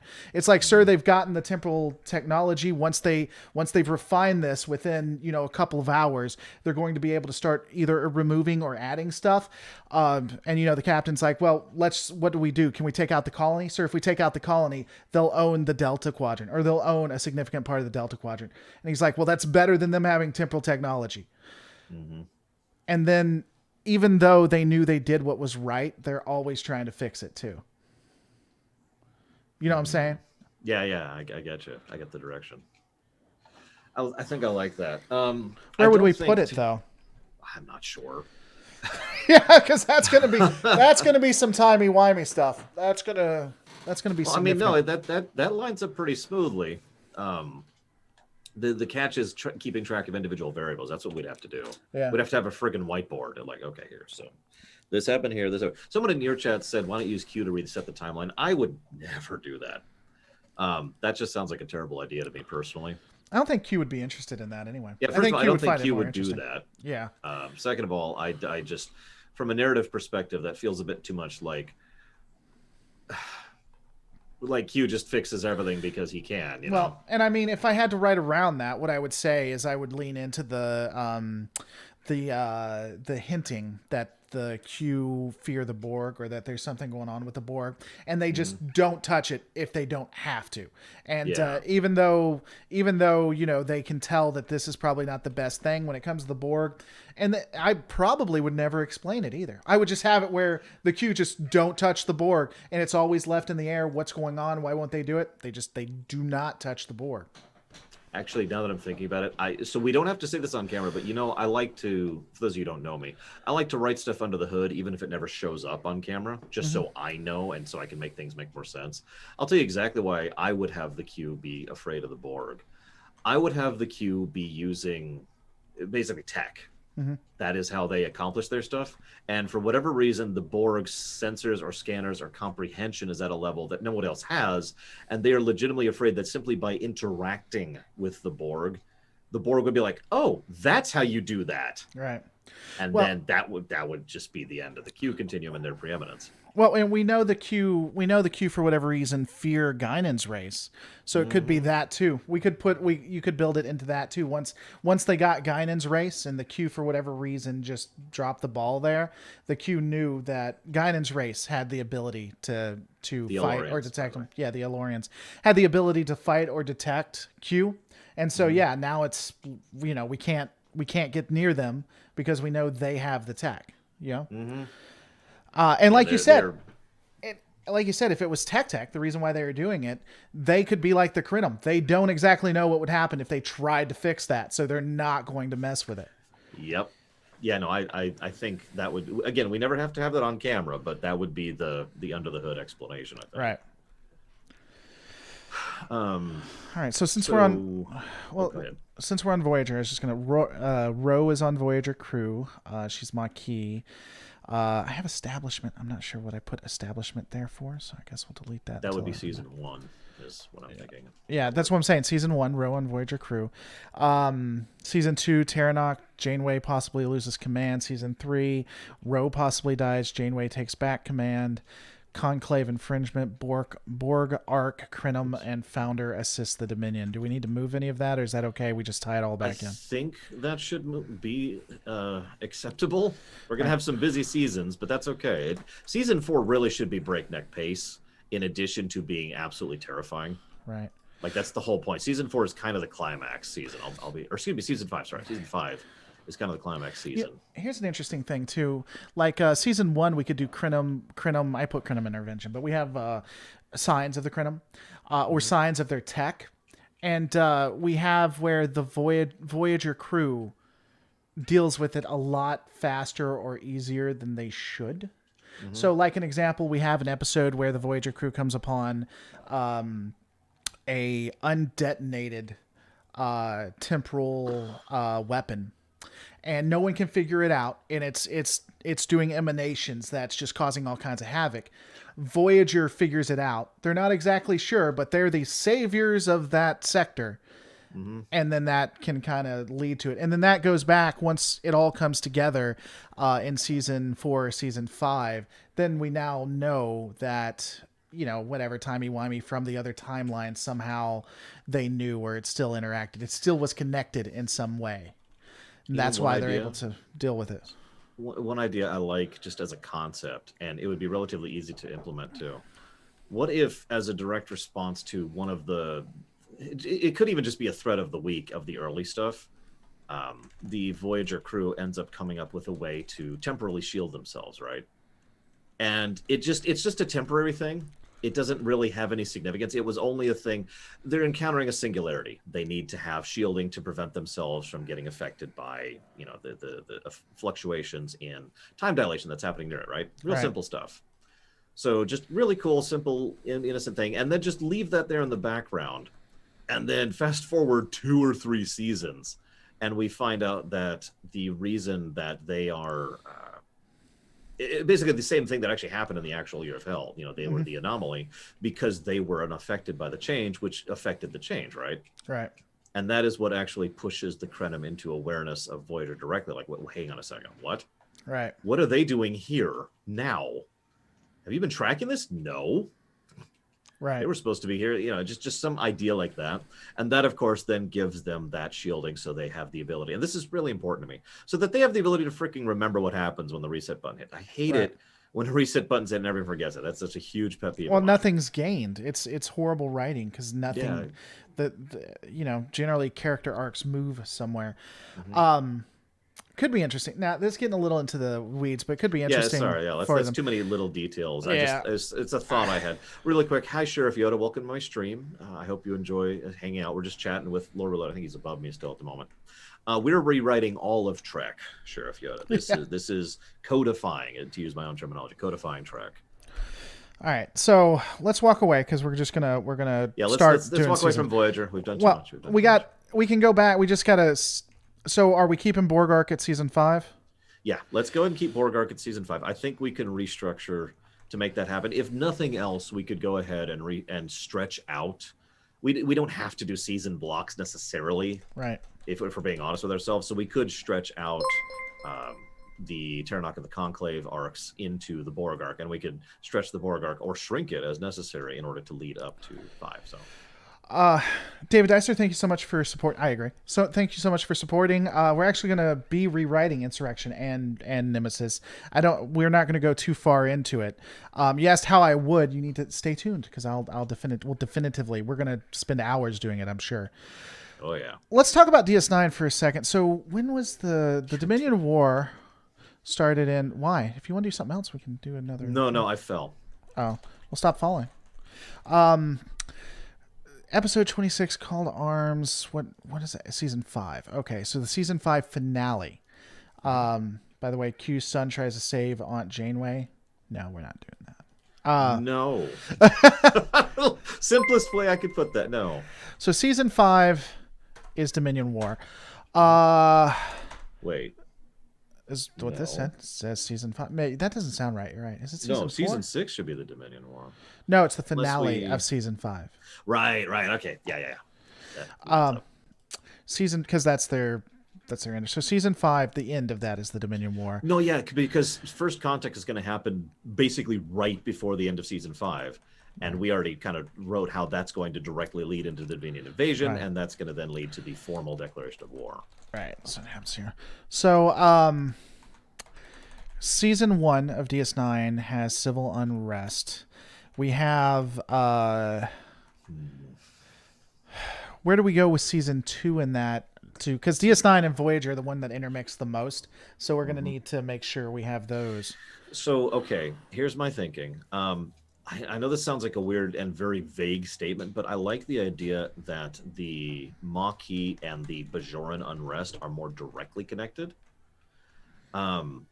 Think, like, obviously, you know, the Maquis are a separate problem, duh. But what I mean by that is something along the lines of the Maquis and the Bajorans, or excuse me, I'm speaking too generally. The Maquis and certain Bajoran factions end up supporting each other for mutual self-interest, right? Because they both have similar enemies, and the Maquis have access to Federation weaponry that the Bajorans might not have access to, not being actual members. So they're willing to trade that for some of the... I completely screwed that up. In exchange for some of, I don't know, those industrial replicators that they kept trying to get a hold of. They finally get a hold of them, and like an episode later, where'd the rebel replicators go? What do you mean? Well, we got you these replicators. Where are they now? Well, you know. No, really, where'd they go? Thought I placed them somewhere. Yeah, they're gone, and that leads to an investigation, and you get the idea, though, right? Right. People are saying I'm mad or upset. No, I'm just thinking. Civil. So, yeah, I don't disagree. In fact, there's a lot of evidence because the type of ships the Maquis use are the same ships the Bajorans use. So, well, here's what we could do: civil unrest, Bajor broken, founder for season 1. The founder. Yeah, I'll know what I mean.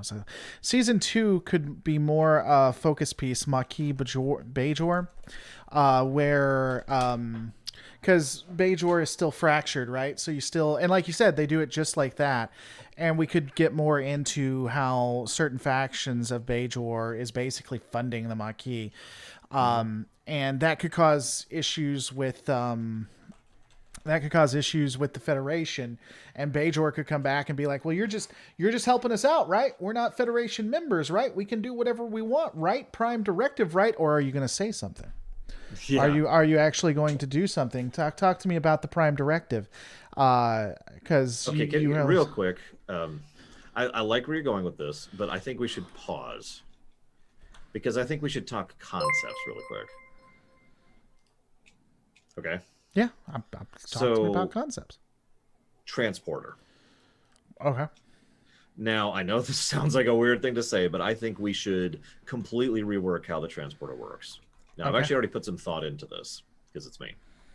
But the transporter is insane and stupid, and the only reason that it's acceptable in the shows is they don't use it the way they should.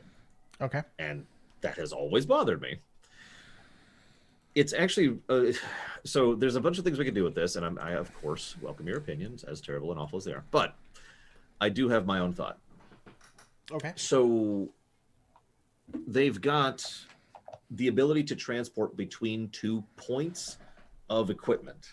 Right. They have to have both points. I can't beam onto a ship. I can't beam down to a planet.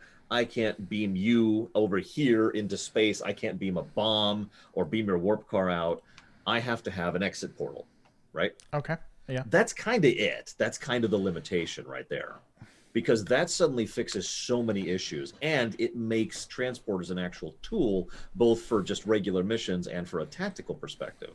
Because getting that beachhead, getting that pad over there would be a huge change. And thus, the other side would, of course, know that, because that's how everyone's transporters work, right?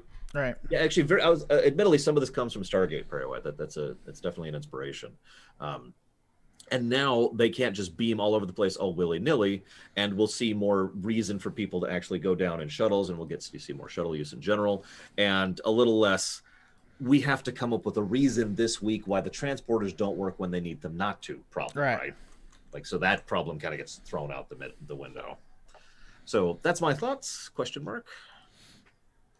I don't hate it. I mean, it causes some issues, but I don't hate it as much. The only other you could even play with that a little bit. So like there could be different types of exit points. Like you could have an actual transporter room to transporter room that's safe. That's almost 100%. Then you could have the enhancers, which technically work, but that's a lot more dangerous.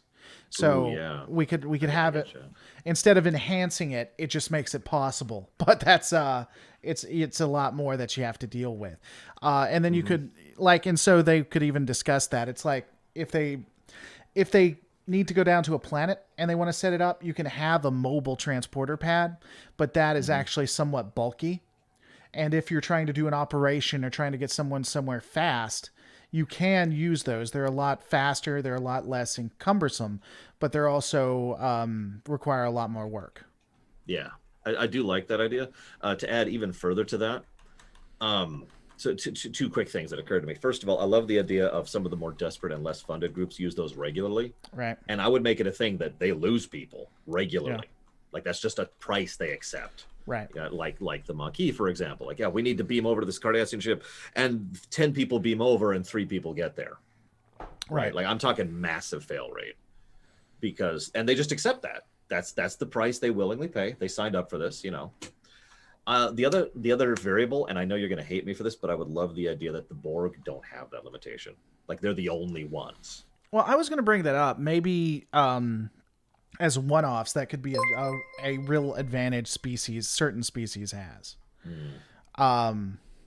Cedric says that's a wormhole. Okay. Kinda, yeah. I don't mind that necessarily. That certain, and not just the Borg necessarily, but it would be very, very sparingly, like the reptilians. The Voth. The Voth, yeah, like the Voth. The Voth would have it. Which would be an extreme advantage, right? And so, yeah, I don't. Yeah, if I do agree, if we're going to use that, that should be exceptionally rare. And again, I would fight for the idea that the Borg have that. It would just be one of the things that makes them the frickin' Borg, is they can transport. Well, and then we just have to remember, if at any point, like they fight the Voth, or we bring the Voth or the Borg, the Borg would just destroy the technology. Like the Borg realize at a fundamental level how advantageous this is, and so would go out of their way to destroy that type of technology. It would also explain why they collect their dead and everything, because a species that assimilates and learns everything instantly recognizes the danger in that, and so they would go out of their way. So yeah, I don't hate that. So that's the first concept I wanted to talk to you was the transporters. Okay, what's the second? Whoa, God. The second, now hear me out. I know this is going to sound like a weird one to bring up, but I was actually thinking about this for my own setting as well. And that's the Universal Translator. Okay. Now, obviously I have my thoughts, but what do you think before I talk over you? I mean, it depends on what you think. I think that the translator is probably the best tool to brainwash people that's ever existed. But I'm not exactly sure. Have you seen my lore theory on that? I have not. So my lore theory is all about how if you can change the language or change what people are saying, you can change the culture.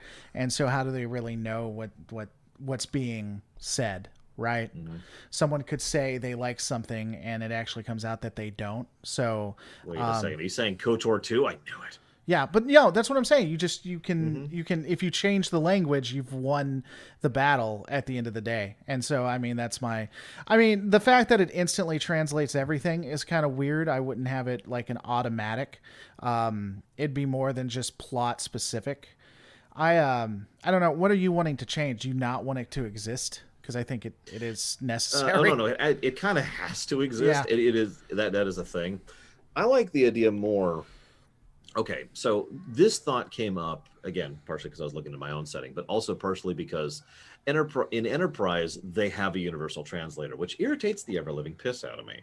Right. Now, they do it inconsistently. Sometimes they do it perfectly fine. Sometimes what happens is they talk and they talk and they talk and they talk, and it learns. It's like a learning algorithm that just kind of slowly gets used to what's going on and can get the beginnings of communication. That I'm fine with, to be honest.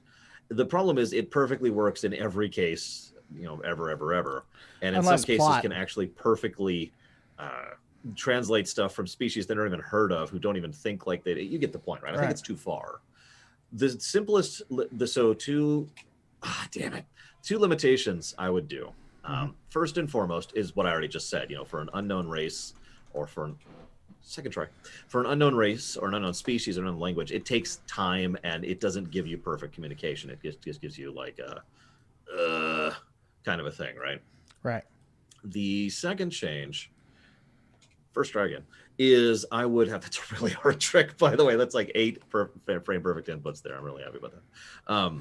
The second change I would have is I would make it so that it totally does perfectly translate everything perfectly forever for the languages that are pre-programmed into it. Right. So in other words, one of the things that would become part of joining the Federation, for example, would be, hey, so we need one of your linguist teams to get over here, and we're going to do a patch update to the Universal Translator software, which is going to add your language to it. And thus, it would never be an issue for the normal races because they're all part of that. They're all already patched in. And that way we could preserve it for new races as still kind of being an issue. Open your freaking eyes so I can shoot it with a missile. I would say the other piece probably would be I'd say the other piece probably would be the races they interact with a lot, like Romulans, Klingons, stuff like that. They've just been with them enough and have had enough interaction. Yeah. So common Alpha Quadrant species. Oh, yeah, I agree completely. In fact, I'm sure in several cases they have deliberately done diplomatic outreach. Please help us to update our translator with your language so we can have regular communicate. Like you can't tell me the feds wouldn't do that, right? Right. Yeah. Hey, give me 1 quick second, okay? Entertain the masses. So for those of you watching my stream, I will continue to fight Fantoon here. He's a fun boss. For those of you watching his stream, I'm sorry, I can't stream my SNES to his stream. I haven't figured out that technology yet. It's possible. I actually know how to do it. It's just, it would be a thing, and he would need to give me access to his computer. So I'm afraid you're going to have to just sit there and talk about Star Trek. I know everyone hates talking about Star Trek on these channels, I mean, just nobody actually likes Trek, right? At least that's what the internet tells me. Something like that. Boop. Oh, damn it. See, I suck at this fight. I really do. Oh no, Hoshi should have been, I agree completely, Optimus Prime. Hoshi should have been, her translating things should have been a major element of the show, and it totally wasn't. And that always pissed me off. Like, you went through all this time and effort to get Hoshi on the show, and in multiple episodes, especially in season 2, what does she do? She pulls out the Universal Translator and hits go. Oh my God, that drives me batty. Complete waste of a, it's more of a waste than Harry Kim. No, I mean that sincerely. They completely misuse Hoshi on Enterprise. Probably the one, I don't know, her or Mayweather is the biggest waste of a character. I'm not sure which is worse. Oh, by the way, as part of this rewrite, several characters, Harry Kim, Hoshi, Toshi Sato, Travis Merriweather, would actually get characters and episodes and stuff to do other than just, God. I mean, there's blurg,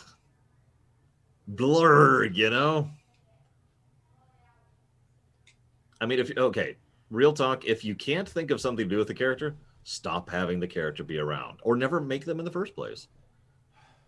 One of the two.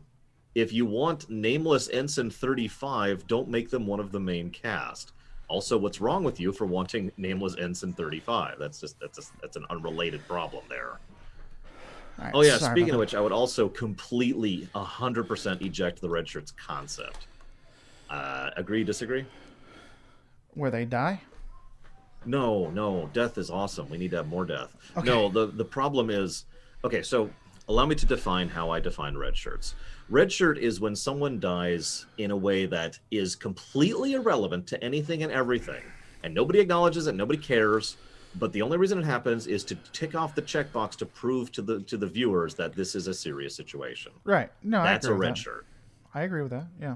And it's funny because there are several times where a quote-unquote red shirt will die in the various shows. This goes all the way back to TOS.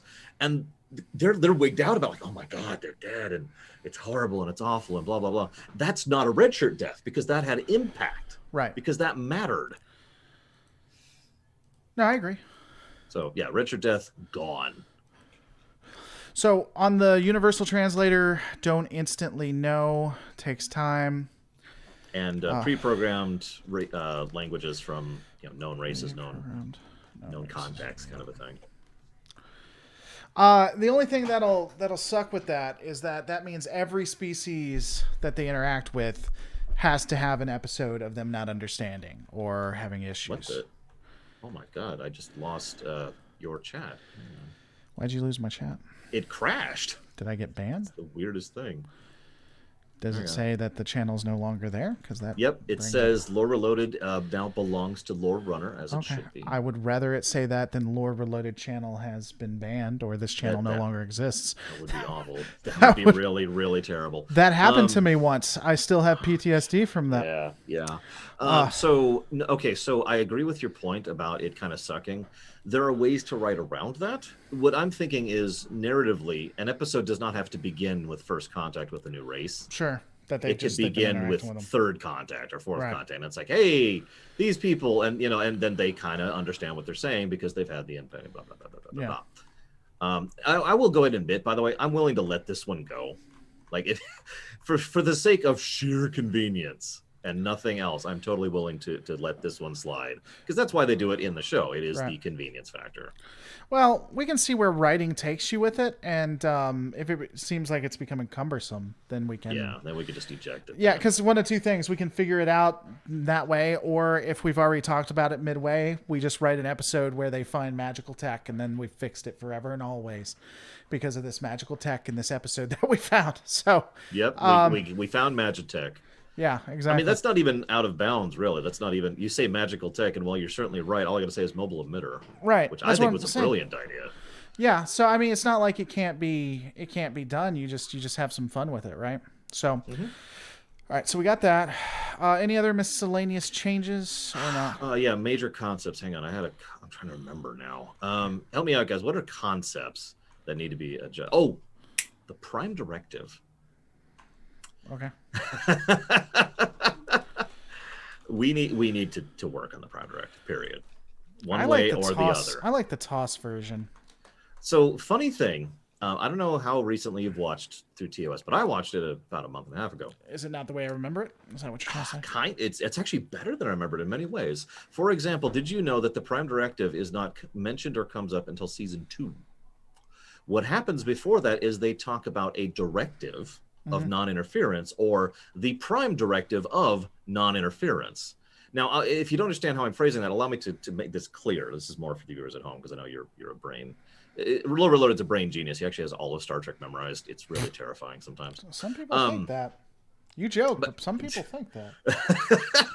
No, but the way it works is, instead of the Prime Directive being written, being stated in the same terminology you would say the Constitution, the Prime Directive of non-interference makes the non-interference the Constitution, and the Prime Directive of that is simply the first tenet of that article. Make sense? Mm-hmm. And that shift explains away so many things, and they do it so much better, because the idea is the Prime Directive of non-interference is not you must never interfere and also let people die for no reason. It's more you have to try and make sure that you do not cause any negative impact on a race if you can avoid it, especially if they are a race that's still developing and blah, blah, blah, blah, blah. It's not until much later. In fact, it's the first time they actually mentioned the Prime Directive as it is in its modern connotations is in season 3 with the episode... Crapfest, what's it called? Omega Glory, where they actually flat out say the Prime Directive out loud to each other, because that's good exposition. Which, by the way, was no identification of self or mission, no identification of the fact that other planets exist, no showcasing of advanced technology, which is why, of course, every time they beam down in the normal uniforms with phasers and tricorders. Nobody asks, yeah. Anyways, the point being, the Prime Directive, and they say this flat out in TNG, the Prime Directive, they say it as if it is the prime overriding law of the Federation. Eject that. Right. I much prefer a directive of or the non-interference laws, right? And that's a whole thing that's more complex and nuanced than one overriding rule.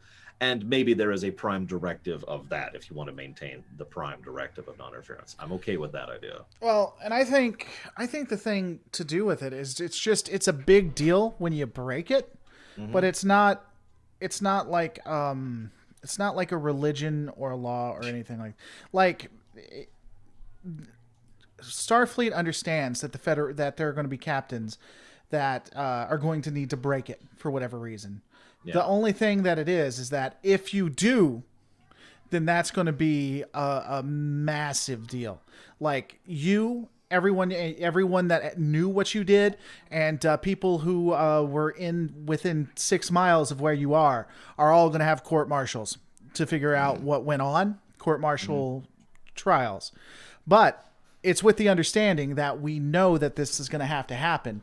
And ultimately the point is to, do good, is to save lives, is to not let entire things go. But, it's just a massive deal. And there could be things, again, I don't accept that it has to be an all or none. Like a geological event is different than a war between two nations.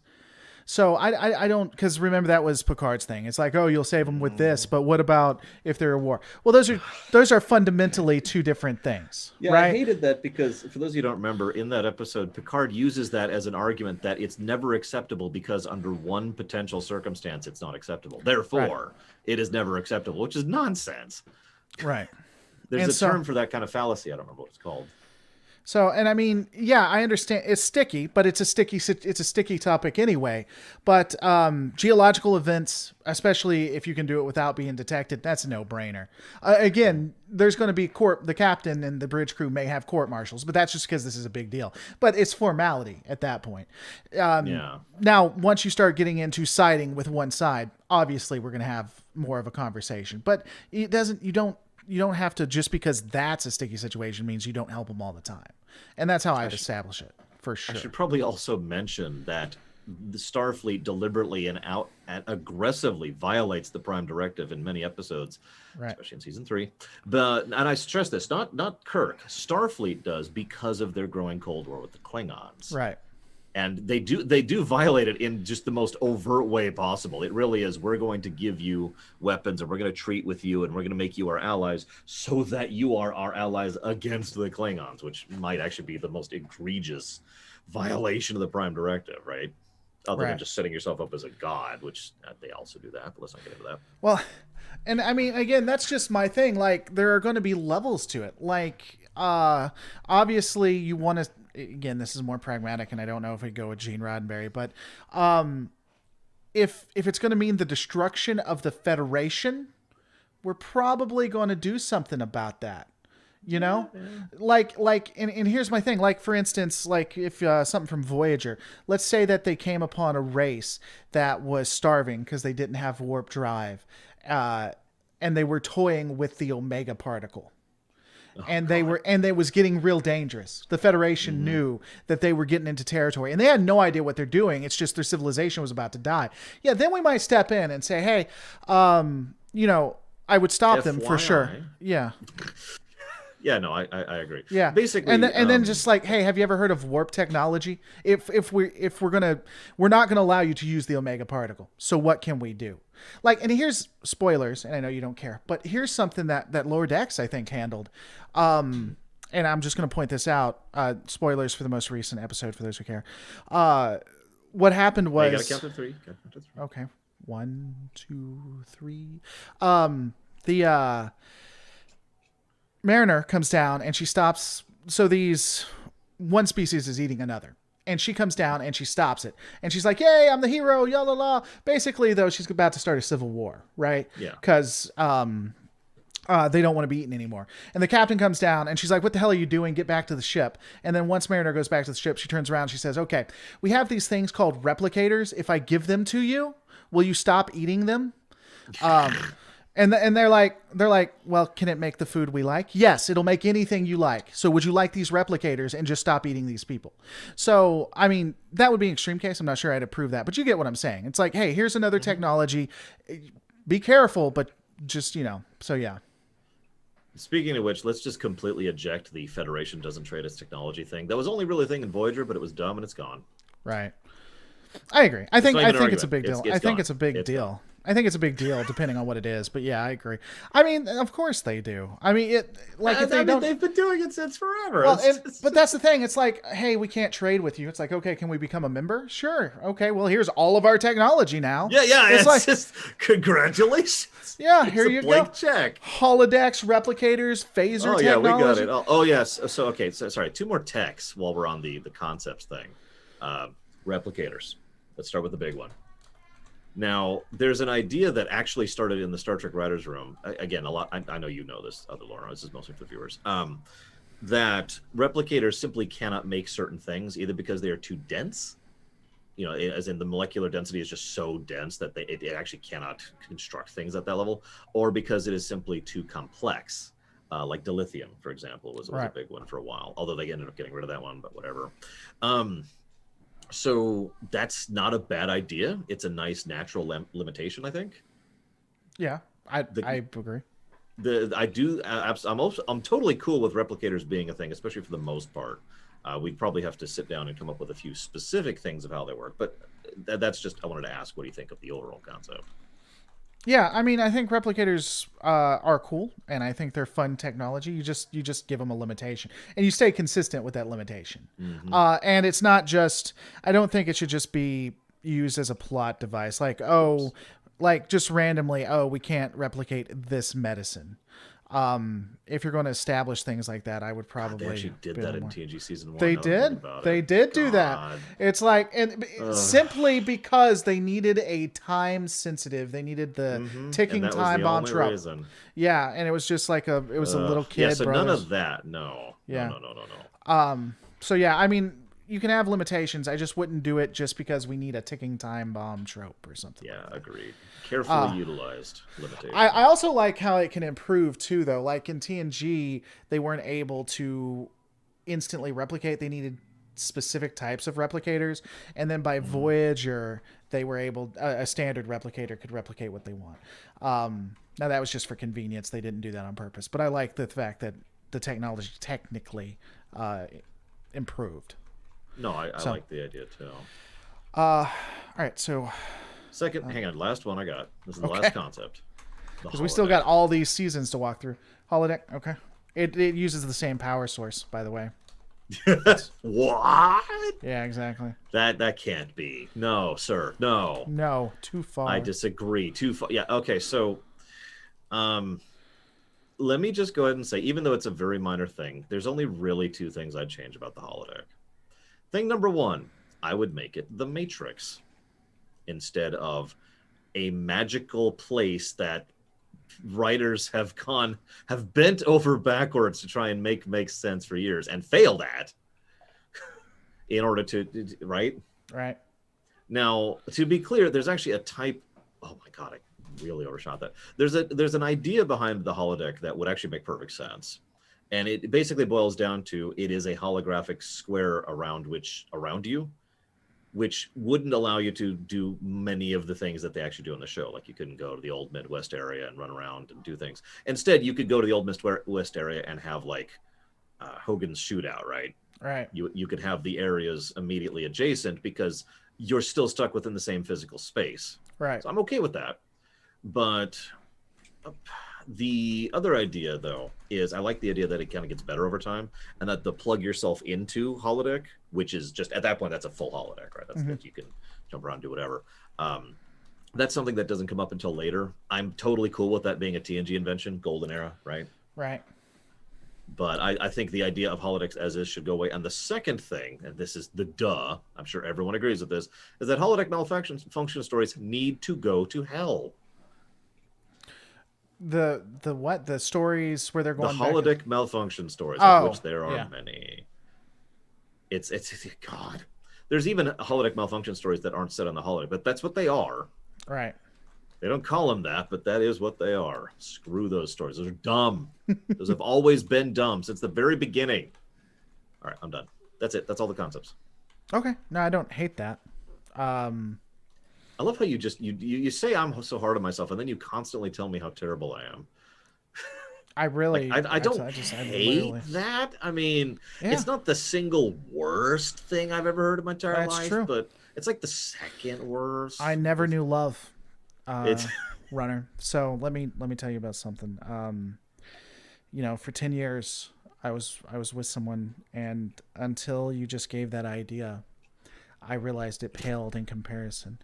I'm not religious. I've been open about that, but I can only imagine, like, your idea is like looking into the face of a real God that I believed in, and him telling me that it was his greatest creation. This right here, I know he's joking, but this sincerity is what's wrong with human society right here. It can only be one extreme or the other. That's human problems 101 right there. I don't think I don't hate it is like a bad or dismissive thing. I'm not putting it down. It's just like I agree. I think that's cool. So I don't understand. Yes, Star Trek 5 will be part of the rewrite as well. Yeah. All right, so looking at the seasons, we got the Civil Unrest for DS9. We got the Maquis for season Maquis Bajor Alliance. I think this is where we should Maquis in the background of season 1 as well. Not as a major arc, obviously, but get some establishment going on since the Maquis have been around since TNG season 6. I want to say. Right. So Maquis in the background. And then let's see. One second. What's up, baby? What's wrong? Can I come with you Can I come with you when you're going out? Going out? Where am I going out exactly? You're gonna tell her. I could play with. You're gonna tell. Oh no, I'm not going out tonight. We'll play with them tomorrow, or we'll ask because they may not be able to. We'll see if they want to play tomorrow, and then I'll make plans tomorrow to hang out. But that's gonna be after you're with Mom. Does that sound like a plan? My friend has to clean up her room, so yeah. When did she have to clean up her room? Okay. So anything else, baby? You should give her ice cream. When are we gonna have? She asks for them. When are we gonna what? When are we gonna have a sleepover with them? Okay, so I just answered that question. So what we're going to do is tomorrow we're going to see if they want to play in the morning. If they can, great. They might not be able to because she might still have to go to school. And then I'm going to ask after you hang out with your mom next week if you can do that. I'm sure they will. Okay? All right, we're going to go sleep soon, so why don't you go watch TV or hang out or play in traffic? Don't play in traffic, but why don't you go play downstairs? Cool? You want to tell the people anything real quick? What do you want to tell the people?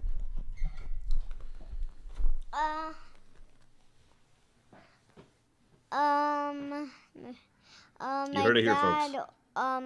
Have an office. I do have an office now. That's pretty cool. That's true. All right. Love you. I like better. It was a lot better. You heard it here. She I'm not even making fun, by the way. We all There's I just did it.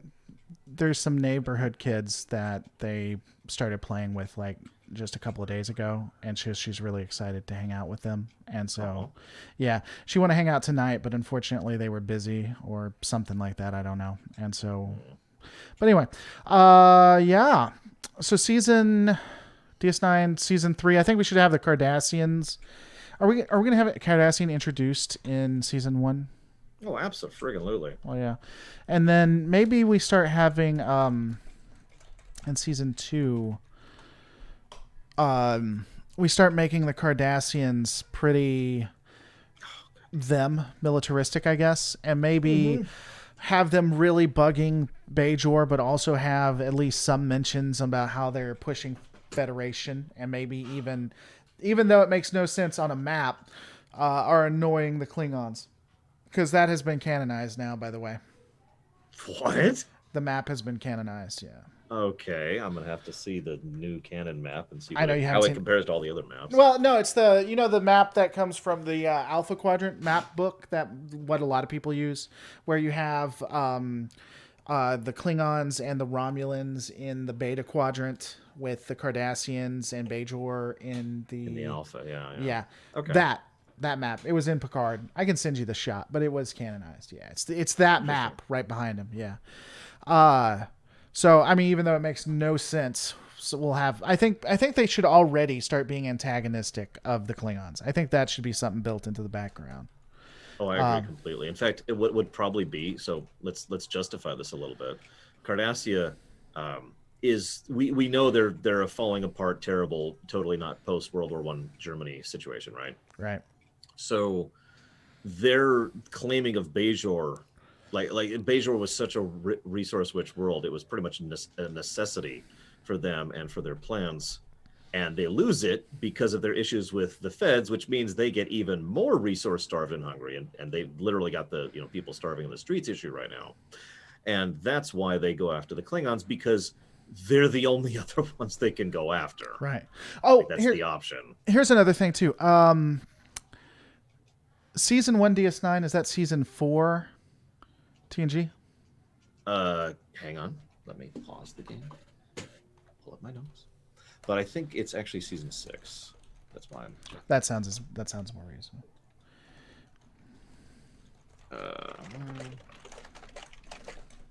Compare here, because there's nothing that just does it, so I just have to compare dates.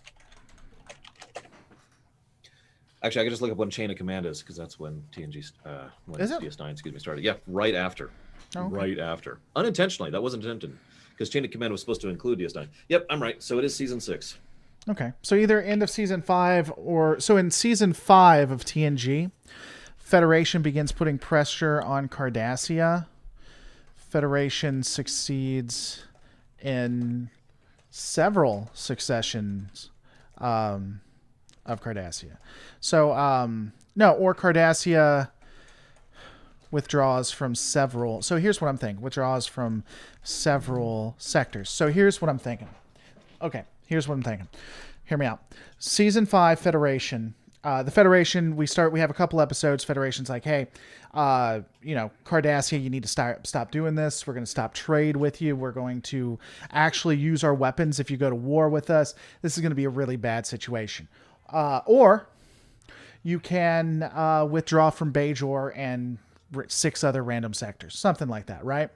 Mm-hmm. Season 6, Cardassia withdraws from these on the promise of 2 things. Number 1, the Federation will on 3 things. Number 1, Federation will commit trade with Cardassia. The Federation will assist in any diplomatic issues as a mediator, not on their side, but as a mediator. If anything happens, because they've been aggressive, and so they're not going to have the resources to defend themselves. Mm-hmm. And, what was the third? If attacked unprovoked, so it kind of fits in with number 2. If attacked unprovoked, the Federation will somewhat help. And so, now, hear me out. In season 2, we have Cardassia being Cardassia, where they're antagonistic towards the Klingons, but it's never Central Command, right? It's never Central Command. It's just these fringe groups that are going like and plundering. Yeah, like going and plundering and stuff like that. And then when we have the Klingon War, that then goes back to what happened in TNG Season 6, where the Cardassians come out and say, hey, you promised you'd help us. We withdrew from these sectors. We've been playing it nice when everyone knows they haven't. And then the Federation's like, okay, we're not going to help you, but we're also not going to help the Klingons. Oh, we're going to pull a France. Yeah. And that more explains the Franco-Prussian War. Yeah. I think that could be an interesting, or we could go full hog on it, where Starfleet's like, look, they're trying to talk the Klingons out of this, but finally a stand is made. It's not just DS9 that's attacked. When they attack Cardassia, they hit several Starfleet installations that were set up to help defend Cardassia. as a part of that agreement. Yeah. Okay. I feel like you've put more thought into the DS9s than the rest of the show. I wonder why that is. Is there a bias here? Yeah, I was about to say, it's almost as if there's an 8-hour complete chronology starting in TNG. No, actually starting in Enterprise, going all the way. It's just what I know the most about. But I mean, we don't have to do that. I can get rid of it. No. So, okay. I do like the overall idea. One thing I think we should build somewhere to the backstory.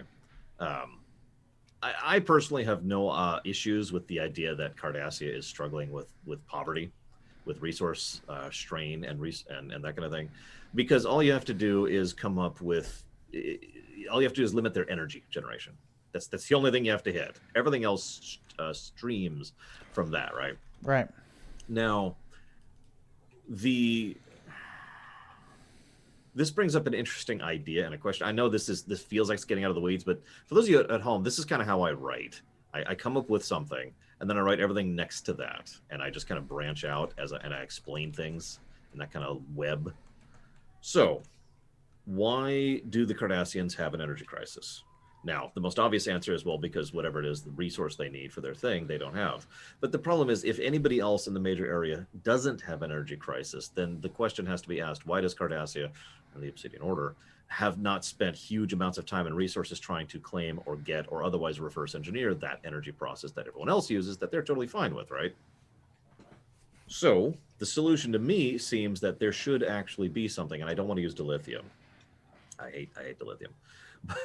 Dilithium was literally there to be fuel back in TOS. No joke. That's right. Exactly how they treat it. There needs to be something, either a resource or a location or some manner of gathering that can't just replicate it, right? You need something else to make that happen. That is what the Federation has, and in abundance, by the way. The Feds have tons of it. And I think that should be a huge point in multiple episodes for multiple background reasons, is that the Federation has this overwhelming abundance of whatever it is they need. So their energy issues are gone, right? This would also kind of help to explain why the Feds are so trade happy, because they're trying to, one of the biggest things they could trade with other races is this resource, whatever it is. And this could then help explain why other races may not be at the same level as the Feds, despite having generally access to the same tech. It doesn't matter how good you are at fusion, fusion's a bad example, how good you are at nuclear power if you don't have access to nuclear material, right? Right. I mean, so, and I was kind of just reading, what I was thinking, and if you just said it, I apologize. The deuterium could be a thing. That was a part. That's like trilithium. It was used as a part of the fuel thing. There's a couple of things to that. First off, in theory, you don't necessarily need to not have abundance to have a shortage and to have an issue. Like authoritarian regimes, especially militaristic ones, thrive on having outside enemies to ensure that they're not inwardly focused. And if you have a military that is strong enough or requires so much, you still got to expand. One way around that is not that in theory they don't have enough. It's that their technology, we go in with the wounded. Their technology is so secondary. It's so basic compared to others that they basically have to drown their enemies in their own blood in order to win. So in order for Cardassia to win a fight against a Nebula, let's say, they have to send 4 Gaylor class ships. And because they're having to send so many to win battles, it has to be outnumbered 4-1. They now have to use so many resources. So across the board, No, yeah, I get the idea and I like it. I also, furthermore, like the idea that the what do they call it? The High Command from the Union is deliberately ensuring the situation to continue to ensure power, to ensure they are in control. This perfectly lines up with the fact that the Cardassian Union is not a stable house and just kind of gets worse and effectively goes towards the beginnings of revolution throughout Deep Space Nine. So that lines up perfectly there too, right? Right. Well, and I mean, you can just have it kind of like you said, because I mean, it's based on World War One, where Cardassia was at a low point for whatever reason. Let's just say some calamity that they would overcome. They were at a low point. Military took over. Military realizes they could take them out of this into a better age, but that would mean that people might want to become democratic, or people might want to start thinking for themselves. It's not something we want to do. So we always have an issue that technically we could get out of, but and then that could be a thing. That could be a part of, and that could move into where the Federation knows. Like, the Federation isn't stupid, even though some episodes try to convince us they are. Starfleet, Starfleet could come in. Starfleet, an admiral who knows what they're talking about, could come in and say, "Look, I know what Cardassian space looks like, and I know what you're doing. And I know you don't need these specific issues. So if you go to war with us, not only are you going to be fighting a war with us where we have the advantage and you'll have to send 4 ships to our every one. But man, wouldn't it suck if the populace happened to know that didn't have to be this way, right? So how about you just let Bajor go? Yeah. And then they could even diplomacy hardball. Yeah, and then even just again to throw this off, they do the hardball like that, and then they're like, look, just to soften this, if we're not going to say anything to the populace, because again, this isn't out. Starfleet does do evil things.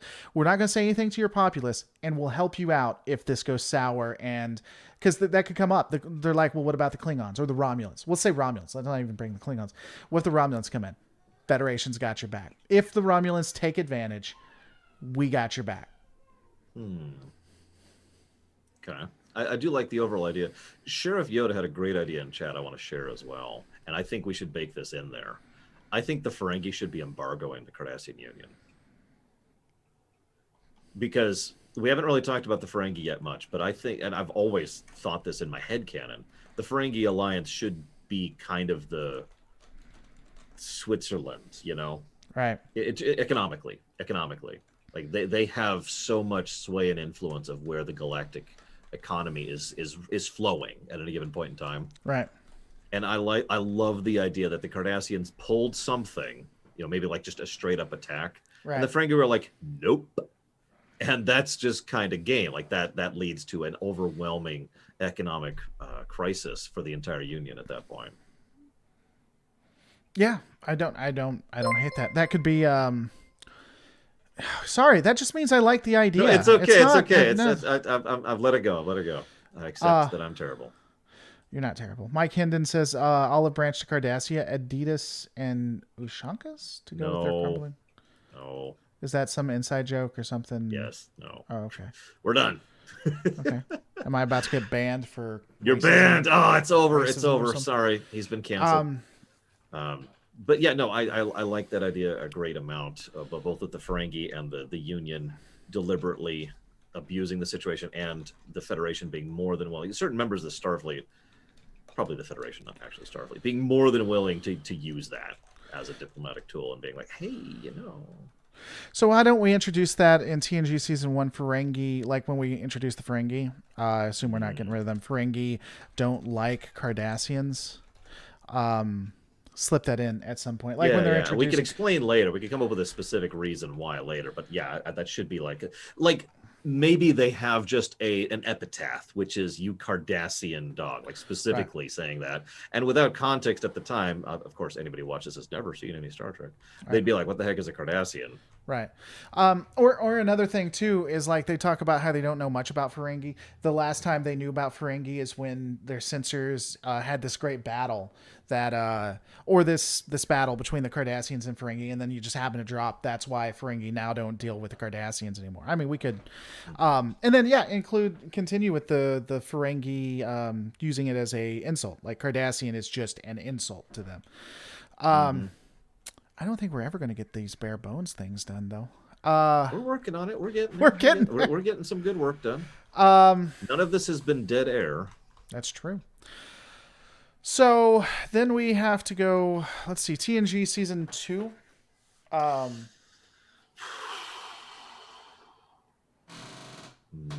it's so milquetoast. I forget their arcs there were so incredibly bad. Yeah, so okay. I'm going to say something that's going to be a little weird sounding, but I think we should keep Pulaski on the ship. Well, sure. We have to. Well, I mean, well, hear again, me out, I actually have an idea there. But well, the thing is too. I think I know. I've heard it'd be interesting some of the things you thought. So, the only other thing to that too is that if we're dealing with real life, we're going to lose Crusher for whatever amount of time. So that's true. The actress is going to be gone regardless. So we got to do something with that, right? So keep Pulaski. What do you want to have her killed off? Is that where you're going with it? Well, I do love the idea of killing off Pulaski. Not for the reasons you're thinking. I enjoy that. Not for the reasons you're thinking. Saying, we're on the same side there. Oh my god! But I like Pulaski except for her first episode. If not for the child, I think she would be a much more liked character. I really do. It's not like Diana Muldaur can't act, you know. Right. Anyways, so what I would have is, as much as I love the idea of her dying, and I totally do, I would have Crusher leave the show for the reasons that we already discussed, and let's have her. So I'm torn on this, and I'm curious of your input.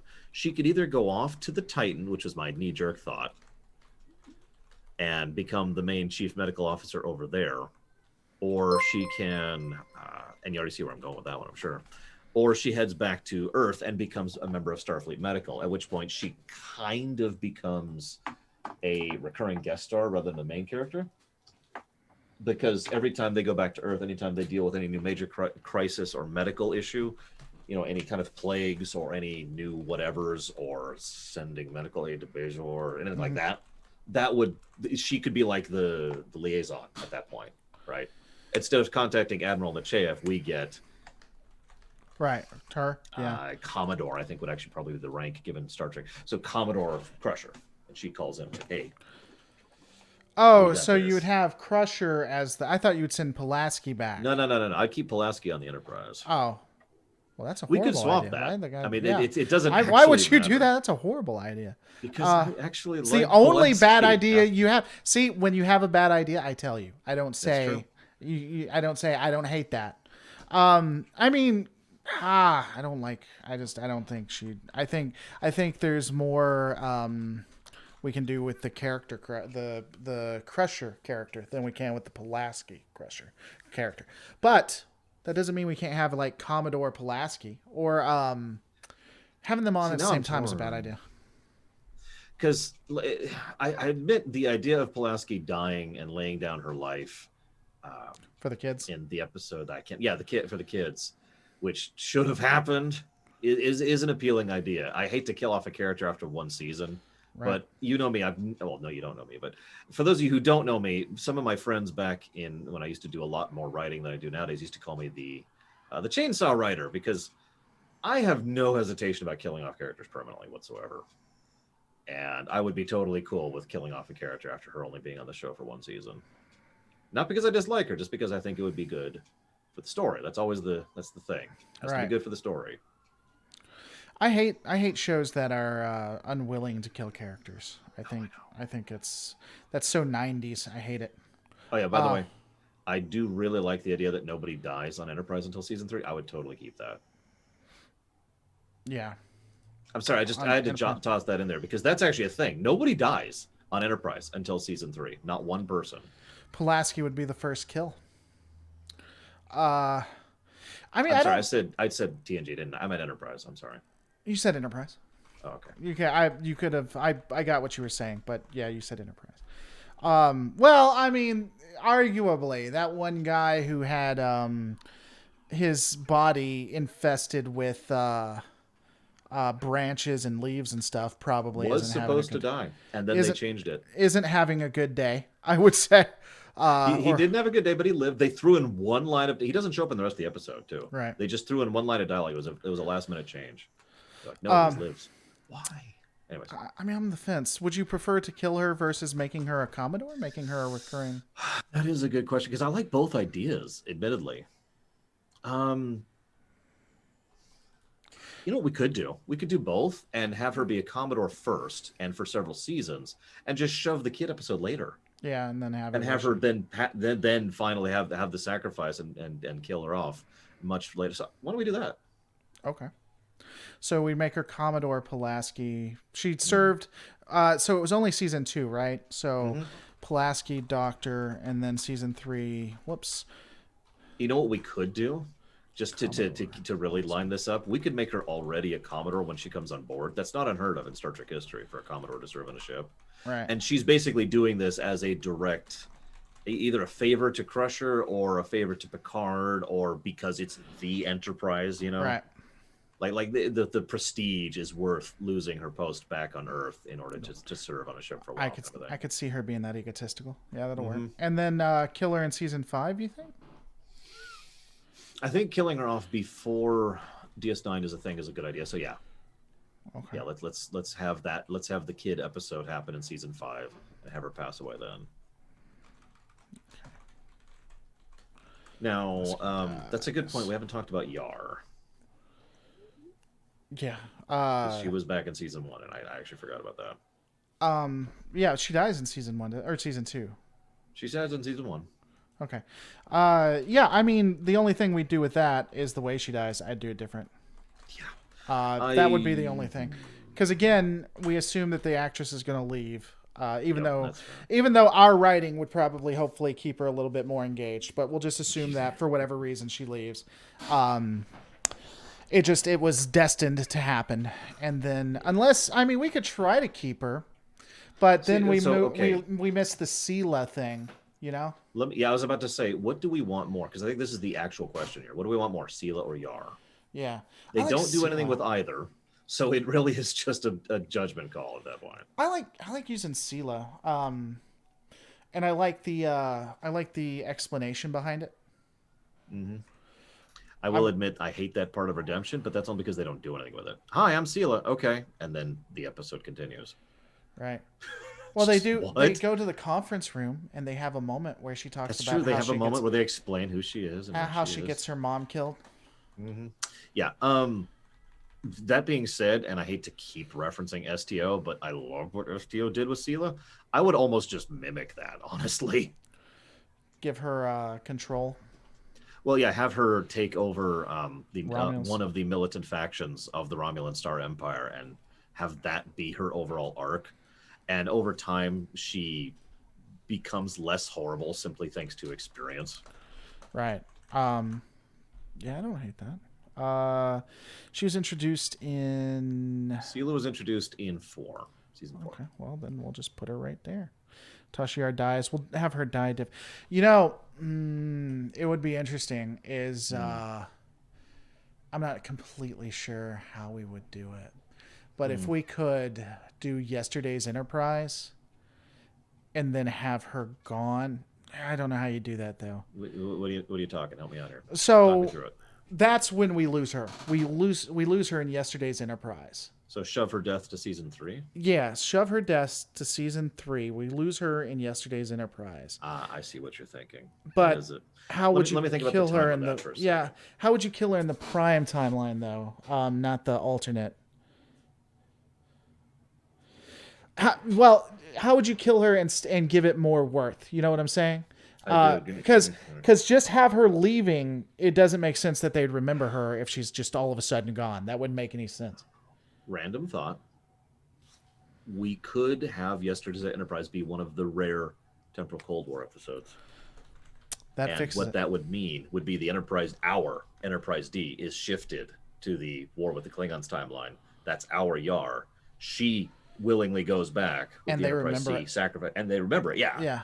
Because someone involved in the Temporal Cold War basically shoves this forward as a result of repositioning.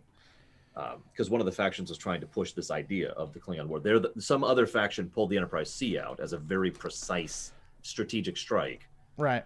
Which massively changes history. So we have someone here trying to revert things. That was you get it. By the way, Ian asked this a while back and gave a little bit of money. No, there's no reason to be sorry. I'm the one that didn't get to it.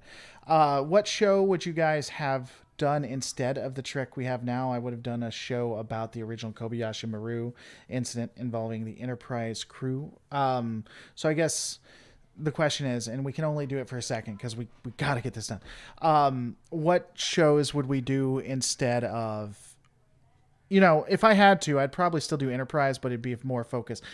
And I know it goes against what Gene wanted, but it'd be more focused on the conflicts that got them to the Federation if I had to do that. So Enterprise. Gene Kuhn? He would be totally okay with that. Gene Roddenberry. Gene Kuhn. Gene Kuhn, who's the creator of Star Trek.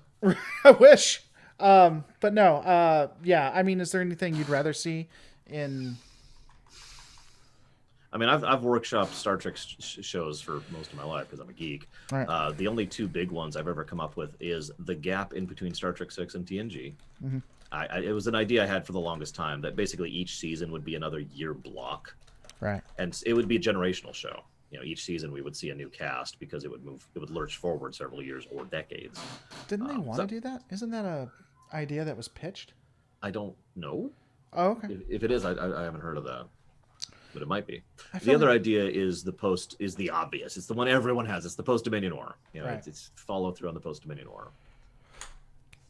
Those are my two options. I think we just justified the temporal Cold War too, by the way. With the temporal Cold War. The temporal Cold War is what we use when we want to do something, but it doesn't make sense. That's when we want to rewrite something because it doesn't make sense, but we want to do it and we can't figure out how to do it. It's a part of the temporal Cold War. That's our get out of jail free card, right there. That's what the temporal Cold War should have been. Raising my eyebrow. No, that's a good idea. I like that. I'm going to do that in all my stories in the future. I'm going to have this temporal Cold War that in case I want to do something that does not fit the logic of my stories, that I can just say, and you just use it sparingly, so it's not a trope.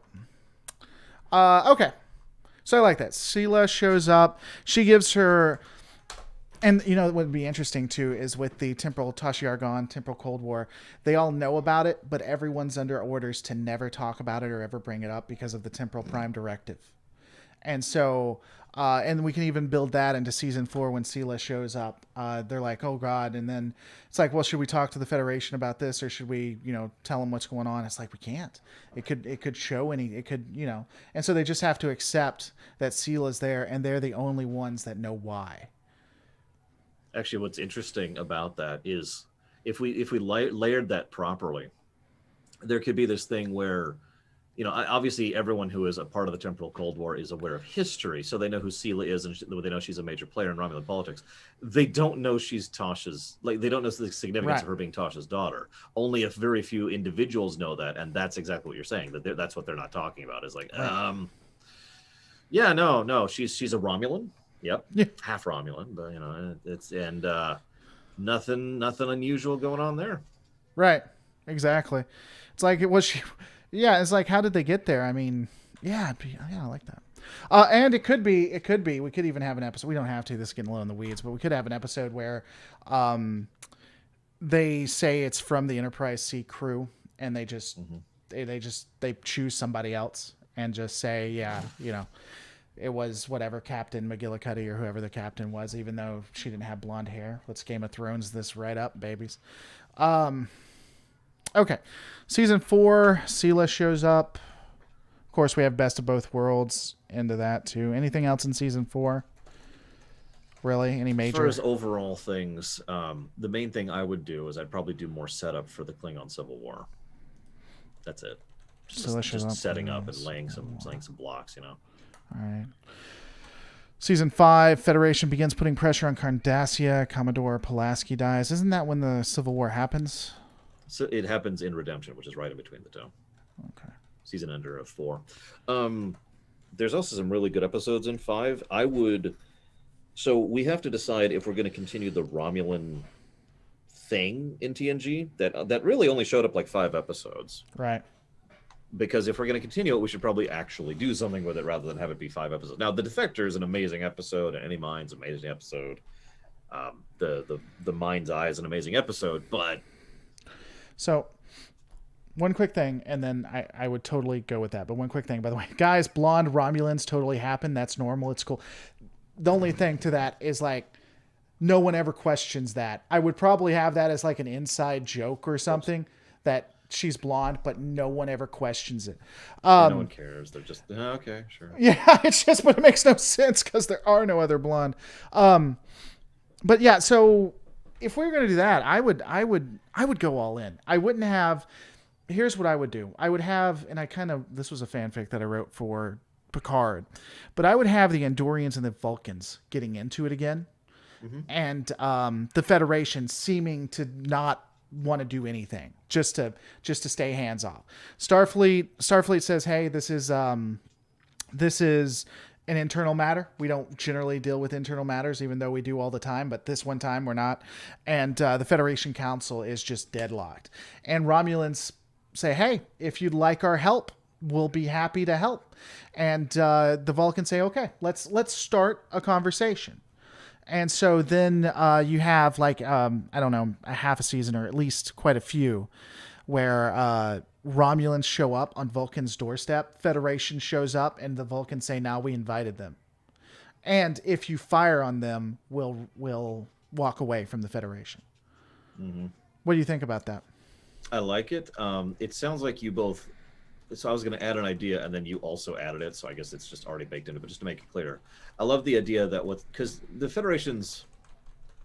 This is going to sound tyrannical. One of the biggest problems with the Federation, especially by the TNG era, is everything has to be decided in the what do they call it? High Council or whatever. Yeah. Which it's the Senate. It's the Senate from Star Wars. There's a lot of members from a lot of worlds with a lot of interests, and I love the idea that they are, like you say, deadlocked. They cannot decide what to do about this situation. And that's actually what ties everyone's hands. Like several Starfleet captains and the main characters have picked sides, for lack of a better term. Right. And have their own thoughts and feelings on it. And they're all just not acting on it because they can't, because the actual Federation as an overarching entity, their policy right now is, their policy is it's in debate. You know,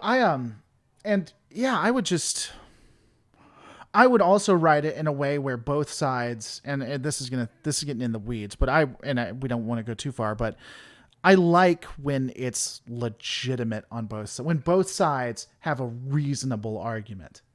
Mm-hmm. You know, I don't necessarily like it to be completely one-sided or anything, because that's just not what I enjoy. But if we were going to do it, I would want both sides, and I'm not sure exactly how we do that. We'd probably need to sit down and think, but yeah, I would have a legitimate reason for both sides to just be angry as hell at each other.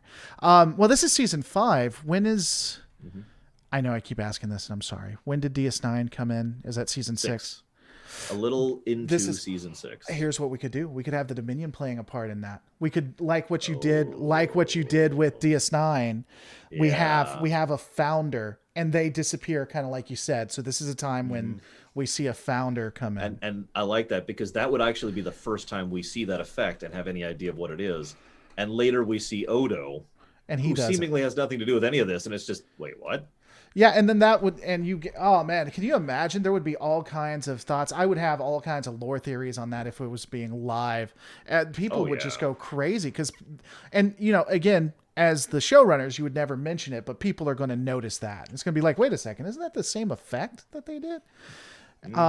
Is Odo actually someone trying to cause all this strife and stuff? So yeah, I like that. And they're playing a part in it. And in fact, that could be the resolution to which is kind of tropish, but ultimately they find out that it was this other entity. They couldn't really ever figure out who it was. And I don't know if I'd have we can discuss this later, but if I'd have the Romulans have a better relationship with the Federation or worse after this, but we definitely go some way with that. One other thing I want to add on to there too. I like the idea that, like you say, both sides have a thing. By the way, I'm supposed to tell you to check your Discord.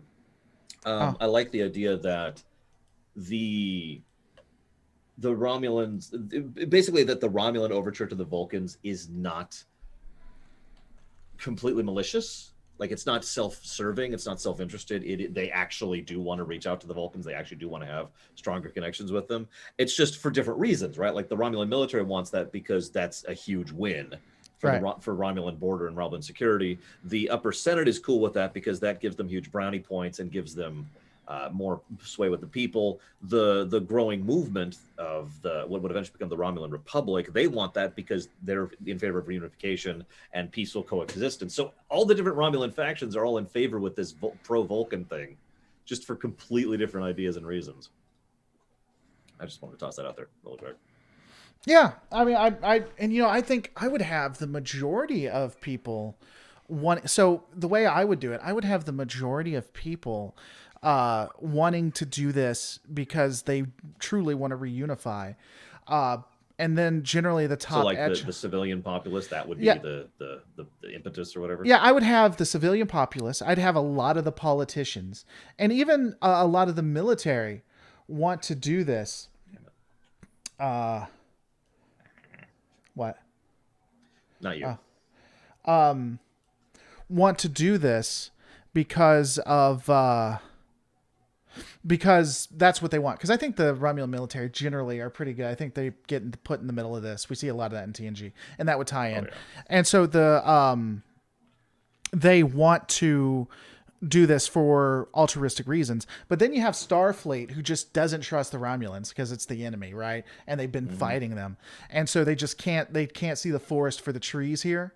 And they think all of it's a big trick. And then the upper echelons of the Romulan Star Empire, the Sela. This could be even Sela's point. Maybe this could be a part of her arc where she still wants to do all the negative stuff. She's in it for the wrong reasons. And this is the beginning of where she sees redemption. Because Romulus loses the ability to pull Vulcan in because she can't see it. You know? Yeah. Do we need to take a second or come back? I just cannot seem to do this. This is a very difficult trick that I'm trying to do right now. Okay. I didn't know if it was something like you need to take a second or we need to come back. Or No. I would be much more overt about that. Oh, okay. Oh my god, I've failed it like 7 times now. Oh, I'm about to watch you fail it again. Aw, hang on. Don't get in the water. The water's bad. Yeah, the water is bad. Hang on, I need to adjust. 1 second. Oh god. Twitch.tv/The Lore Runner if you want to see what's going on. Don't do it, guys. It's just me sucking at Metroid. Never. I play video games to help me think. I know that sounds strange. There's like 4 or 5 games I play. They help me think better. And so I've been sitting here playing Metroid this entire time. I do the same thing, honestly. I've been playing. I finally, for the first time in my life, beat Super Mario 64 and got all 120 stars. Nice, congrats. Just took me too long in my life. Let's see. How many seasons of TNG? 7. Okay, so like there. Yep. Season 6 of TNG then. So to catch you up, we've had the in season 5, we're really going to push the Vulcan Romulan arc with the Vulcans possibly threatening to leave Starfleet. Ultimately they don't. Ultimately they do stay with the Federation. In TNG. In TNG, yeah. But in season 5, it's really, that's going to be like the season or half the season where it's are the Vulcans going to do it? Are they not? Starfleet overreacts. The Federation Council is paralyzed. We're going to introduce the Dominion here too. The first time we see a founder is going to be here because they're going to be playing both sides and then against each other. And then the Romulans, of course. And we're going to have a redemption arc for Sela, which begins here, but it's going to begin with her screwing this up. Where Vulcan was on the precipice, they were either going to have dual citizenship with Romulus. That could even be it. They wanted dual citizenship. They want to stay in Starfleet, and they wanted to be a part of Romulus, and maybe at a later date. And both sides didn't like that. Yeah, because I mean that's a horrible idea from a national perspective. So I could see why the 2 political entities would be like, no, yeah, God, Yeah. no. And What would Spock's role in that be? well. And that's the minutia, so that's just high level. I mean, Spock. I think Spock would see that as a. I don't necessarily think that's illogical, especially if it would prevent a war. So we could do it where it looks like Romulus and Starfleet are about to go to war with each other. Then Vulcan says, "Okay, we'll do dual citizenship." I like that because I know this is the minutia of it, but that thematically fits Spock as a character of like emotional versus non-emotional sides. Yeah, and so and then it just gets messed up, and Romulus loses the chance, and it's just furthers away, and again that starts. So we'll get more into the minutia there, but that leads into season 6, which we have to decide what we're doing on season 6. Well, my thoughts. Our season 6 of TNG is an extremely mixed bag. I think we should. Well, okay, hang on. Do we want? This sounds like a strange place to ask here. Do we want season 1 of DS9 to be procedural, arcs, or string? Do you think? We could have. Oh, by the way, David says we should have Scotty and Spock reunite in season 5. Never. I wouldn't hate that. Never. Okay, no, I'm totally cool with that. I would do it after Generations, honestly. But... The reunification thing. Oh no, Scotty and Spock. Yeah, but and then we do it right. They meet at Kirk's funeral that he should actually have, not just. Wait, what? You should have a funeral for the greatest hero in the history of the setting. Like, I know Kirk has Shatner has some ego problems, but there's a reason for that. Right. There we go. Finally. So anyway, the season 6, almost. There's not really a lot. There's not only not a lot going on in season 6, but there's not a lot going on around season 6 either. I don't think. Not even with DS9, is there? Not really. Well, okay. So the reason I asked is because I think we should decide what we want to do with DS9 season 1, and then structurally do not that with season 6, and that would inform how we do season 6. So and also they kind of build. It doesn't season 6 of TNG build into what, or was supposed to build into DS9 because of Chain of Command was supposed to is an accurate word, but yes, it absolutely is.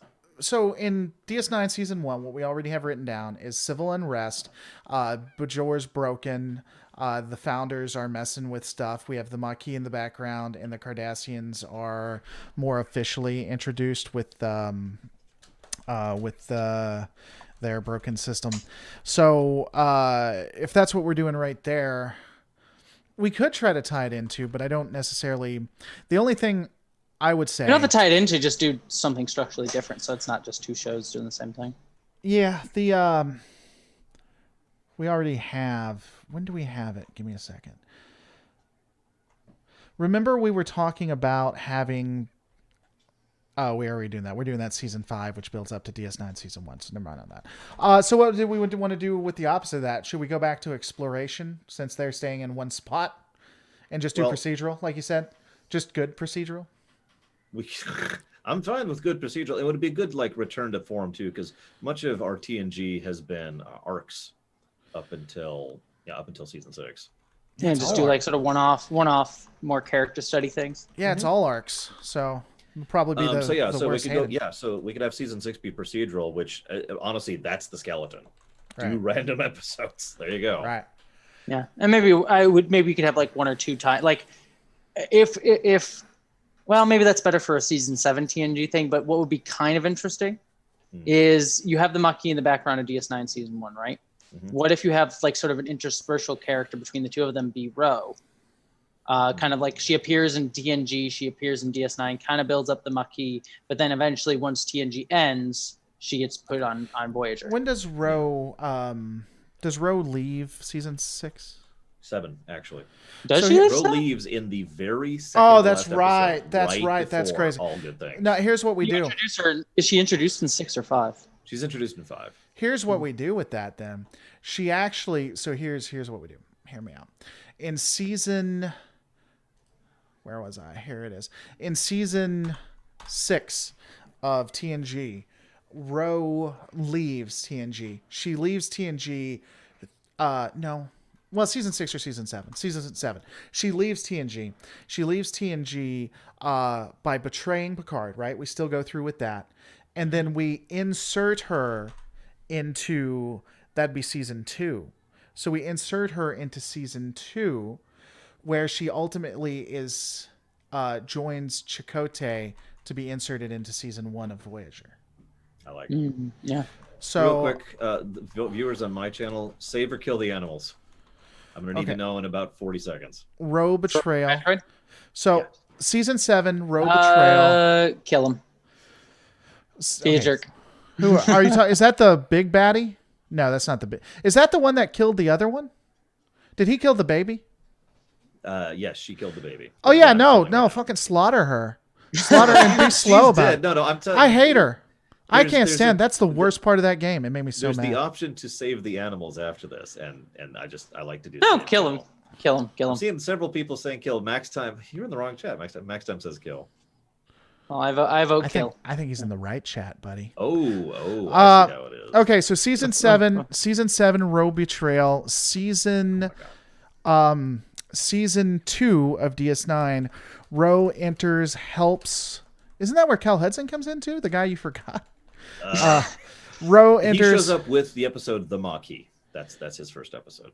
Is that's the dude who was like Ben's friend, right? Mm-hmm. Is that who it was? Yeah. Oh wait, yeah, that's. Yeah, he was a part of the Maquis, wasn't he? He's one of. Oh yeah. Technically, he's one of the founding members, even though they existed before that. Let's not talk about that though.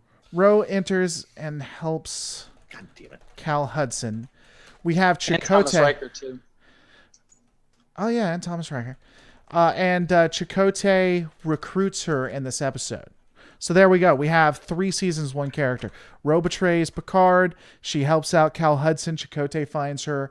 And remember, we even talked about that on the last one where Chakotay was actually in that episode because they knew they were going to have Chakotay at that time. So Chakotay could be in that. He sees Ro and he's like, hey, would you like to take my hand and we can skip off into Maryland? And then we have exactly how he one. says it. That's exactly, and they take hands, and that's exactly what happens too. They take hands, and you see them skipping down road and a sun, and it says blue skies are gonna clear up. All right. So the other thing too is when did Seska technically join that crew? In late season 1, I think. No, she didn't join until season 2 of Voyager. Yeah, never. Seska? Never. Yeah. Well, she was on Chakotay's ship, right? Yes, oh God, I forget how Voyager did not. Yeah, do they didn't lay down any brickwork. Okay, we killed the animals just for you guys. Yay! All dead for me. So I was gonna say did you get the time so you can? Did you get it under time to get the best ending or whatever? Which apparently is idea. Misogynistic. I was just really lazy moding.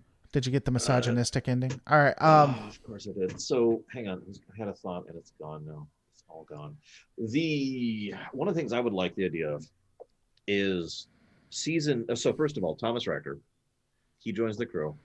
Commander Riker goes off to become Captain Riker. Boom. That happens in season 5, I think. Season 5 or 6, one of the two. I think I can't remember. But anyway, let's do that and let's spend season 7 of TNG kind of cleaning house a little bit and getting ready for what we want to do for the movies. And that's why we need to decide what we want to do for the movies before we really decide season 7 TNG. Mm. So let's put a pin of movie establishment for season 7 and just leave that there for the time being. Okay. Yeah. Movie establishment. But I very much strongly think that Thomas should have taken over and Commander Riker should have gone off to become Captain Riker. I've said that for years, and that was the intention too. They wanted to have him join and be like lower crewman. But so one thing I will pitch. Can I pitch one quick thing here? No. Damn it. If we could do Seska, because I know people hate Seska, but I actually don't mind the idea of her. Just the execution was very villainy and dumb. You could have her show up on Chakotay's crew if we're having him being like a recurring element in TNG and DS9, and I would actually really love if she became friends with Ro. You have this building relation, like friendship between the two of them, because Ro was always very anti-Bajoran religion. Like she wasn't like super in on it. And Seska probably would also be too, because she's actually a Cardassian. And then they have that friendship so that when eventually she does betray them in Voyager, it's actually much more meaningful because you have Ro and Chakotay have a sort of a character tied to her. I'm trying so hard not to have a joke. I'm wrong. She did actually have an appearance in season 1. My bad. All right. So what we'll do is season 2 DS9, Seska introduced as a part of the group. Yeah, because then you could also get into Bajoran religion stuff with her as well, and yeah. Oh, didn't we? And also get seated with Kira being a Cardassian spy. Actually, an idea you just gave me, I really like. I like the idea that Seska is a practitioner, follower. I don't know what to call that of the prophets. Even as a Cardassian, like just being on Bajor for a long time, seeing, because she's practical minded, right? Yeah. And so she sees they're right there. There's the wormhole. They do stuff. Okay. And she just kind of goes along with it and actually becomes a follower. Oh yeah, I would like that too. Of the prophets. I like that idea, and I also agree that she should be less evil. My version of her over in my Voyager rewrite was she was far more practical minded. She was like, okay, we need to get alliances with groups in order to survive. That leads to the Terranok problems. So that lines up beautifully there, I think. When does I just do like the idea of her. I think there's so much potential too if you make her friends with Ro. Mm-hmm. I think it's a lot of fun because you could play, even if she's a practitioner of the prophets, that's interesting too, because it's like Ro is not a practitioner of the religion, and Siska could be, and so it makes it even more spicy when she eventually reveals I'm a Cardassian. Ro's like, but you like prophets. Are you more Bajoran than I am? like it's like, are you more Bajoran than I am? It causes a whole identity crisis for her. Be a good. Yeah. When does Voyager start in the DS9 timeline? Oh God, hang on. I can get the exact episode for you if you give me a second. Well, I mean, it would be the season premiere of Voyager. Technically. Listen, that's insanity. Sir.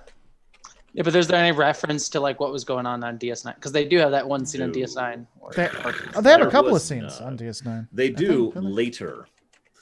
They Voyager, TNG and DS9 crossed over many times and actually had shared actors. Voyager and DS9 didn't really do that. The only real thing was Zimmerman, right? He showed up on DS9 for the Bashir episode, and that's it. They also used Voyager's holodeck for Section 31 at one point too. Oh, that's true. That's true. But that was just a set thing. Yeah. When do you remember what season? I'm looking it up. Yeah, it's weird. Now that I think about it, like Voyager has more crossover with TNG, which is funny considering that TNG wasn't even on, but you had Barclay and Troy and Riker They and never Q. liked having DS9 interact with any other. No, they did not. So it is immediately after past tense, which is season 3, episode 12. So here's what I think we should do. Eddington, I know season 5 is when he betrays them, but Eddington betrays Sisko season 3. Tuvok, like we discussed, saves him, which then has Tuvok join the Maquis, and that's how they get him in. That's how he gets his in. Is that Tuvok? So Eddington betrays Sisko, but Sisko actually catches him. Tuvok comes in as a security officer, going to be transporting Eddington, saves Eddington. Doesn't Tuvok die in Starship Mine? Sorry, no. He does. He was also human. He was. Something's wrong with my ears. No, he was. I actually like that. He's just like he does like a shit ton of covert ops. Is just what Tuvok does all the fucking time. That's just him. You know. In TOS, but that's what I'm saying. In TOS, he was human. He was in which movie? He was in Generations. Yeah. Yep. But anyway, but yeah, I think if you guys have an issue with that, we can do it. But I think we should have Tuvok save Eddington season 3, and then we can just push. We can have Eddington be a thorn in Sisko's side till episode 5, which makes more reason why Sisko is going crazy about this. You know, if we make it so he is outdoing him for like 2 or 3 seasons, so 2 or 3 years, and that is the one failure Sisko has. And, yeah, I like it. I don't know. What do you think? Well, then what you could do with that too is the ending of Michael Eddington's arc is as it stands is it's basically also the end of the Maquis, and they sort of imply that the Maquis are just basically being all killed, even though they're theoretically Federation people. So it'd be kind of interesting is if you kind of round that arc out with Eddington coming to Sisko for help, and he dies, but then you start dealing with this fact of like the Maquis. Basically are trying to be reintegrated in the wake of the Dominion War. Basically, like, we want to join your side instead of just getting ignored. Yeah. What do you think, Renner? I'm down with the Maquis idea. I do have to say I want to re-push my idea that Eddington has been a friend of Sisko's since like Academy days, right? Oh yeah. And no, I absolutely don't hate 100% think he should be on the ship that escapes Wolf 259 with him. Yeah, he's the one that pulls him off. I like that. He's the one who pulls Sisko out. He's the one who takes command of the situation and says, "No, we gotta go." Oh God, that's gonna be horrible. Oh my God. Yeah. And then you see the idea there. Yeah. And as a further aside, if I just one very minor nitpick, I think at least part of the name should at least be referenced in Best of Both Worlds, like just very, very minor stuff, like maybe in the background or a casualty list or something. Mm-hmm. Have Sisko's name be there and have Sisko's ship be there. We don't have to show it because, again, in Best of Both Worlds, we don't see the battle. That's the point. We just see the aftermath. But I do think, that there should be a number or something. If we could also show the battle. Yeah, that's what I was going to say too. If we wanted to go full I don't know, schlock, but if we wanted to go full on there, when it's going through the graveyard, the only one you clearly see, a piece of junk or whatever, the only one clearly seen, like maybe even have the Enterprise hit it and it turns around to show the name of that ship. I mean, that is full schlock, but if you want I probably wouldn't do that. But It's just it dings honest. it. That'd be a Kelvin universe thing where it like dings it and then it turns like, oh look, it's the ship. Bong, dun, dun, dun, dun, dun. No, no, it has that too. What the trombone fail. Yeah. Bom, bom. Bo, bo, bo, bo. Yeah. Anyways, so let's keep moving forward. So we're up to DS9 season 4, I think, at this point. Yeah, our boy, you getting tired, is what I'm hearing. I'm tired too. I'm not gonna say anything. Anything else in season 3? Tuvok saves him. Eddington betrays Cisco. Tuvok saves him. What happens Dominion wise in season 3? Well, Dominion finally reveals itself at the end of season 3. So do we still want to have Dominion? Was end of season? No, you're right. It is end of. Do we still want to have Dominion reveal then? Oh, absolutely. Yeah. So here's my thing. If we have the Dominion reveal, then the season 4 should actually be Dominion encroachment done right. So the Dominion, I wouldn't have the dialogue in season 5 or season 6. We see the Dominion making inroads with the Romulans. We see the Dominion, and I would rewrite Starfleet to know things are going badly, but to somewhat be restricted. Ooh. So Starfleet can see what they're doing, but they're doing it in a way that Starfleet, they can't respond and be the good guys. They know what's happening. So do what they really wanted to do, but actually write the episode so that it is. Starfleet knows that this is bad, but Starfleet cannot respond legitimately. If they respond, it is completely illegitimate. Well, you know what I'm saying. And no, I get you completely. I would even go even further with that, because at that point the question is being prompted: why even bother ever actually attacking, since they're just making such success? And so there's two parts to that. The first is the most obvious: First Contact, the movie.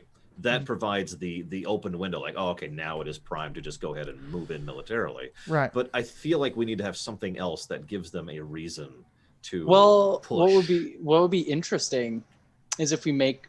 If we want to go the whole DS9 route of like breaking down the federations, like we know Starfleet knows that things are going badly, but they can't really do anything because they're the good guys.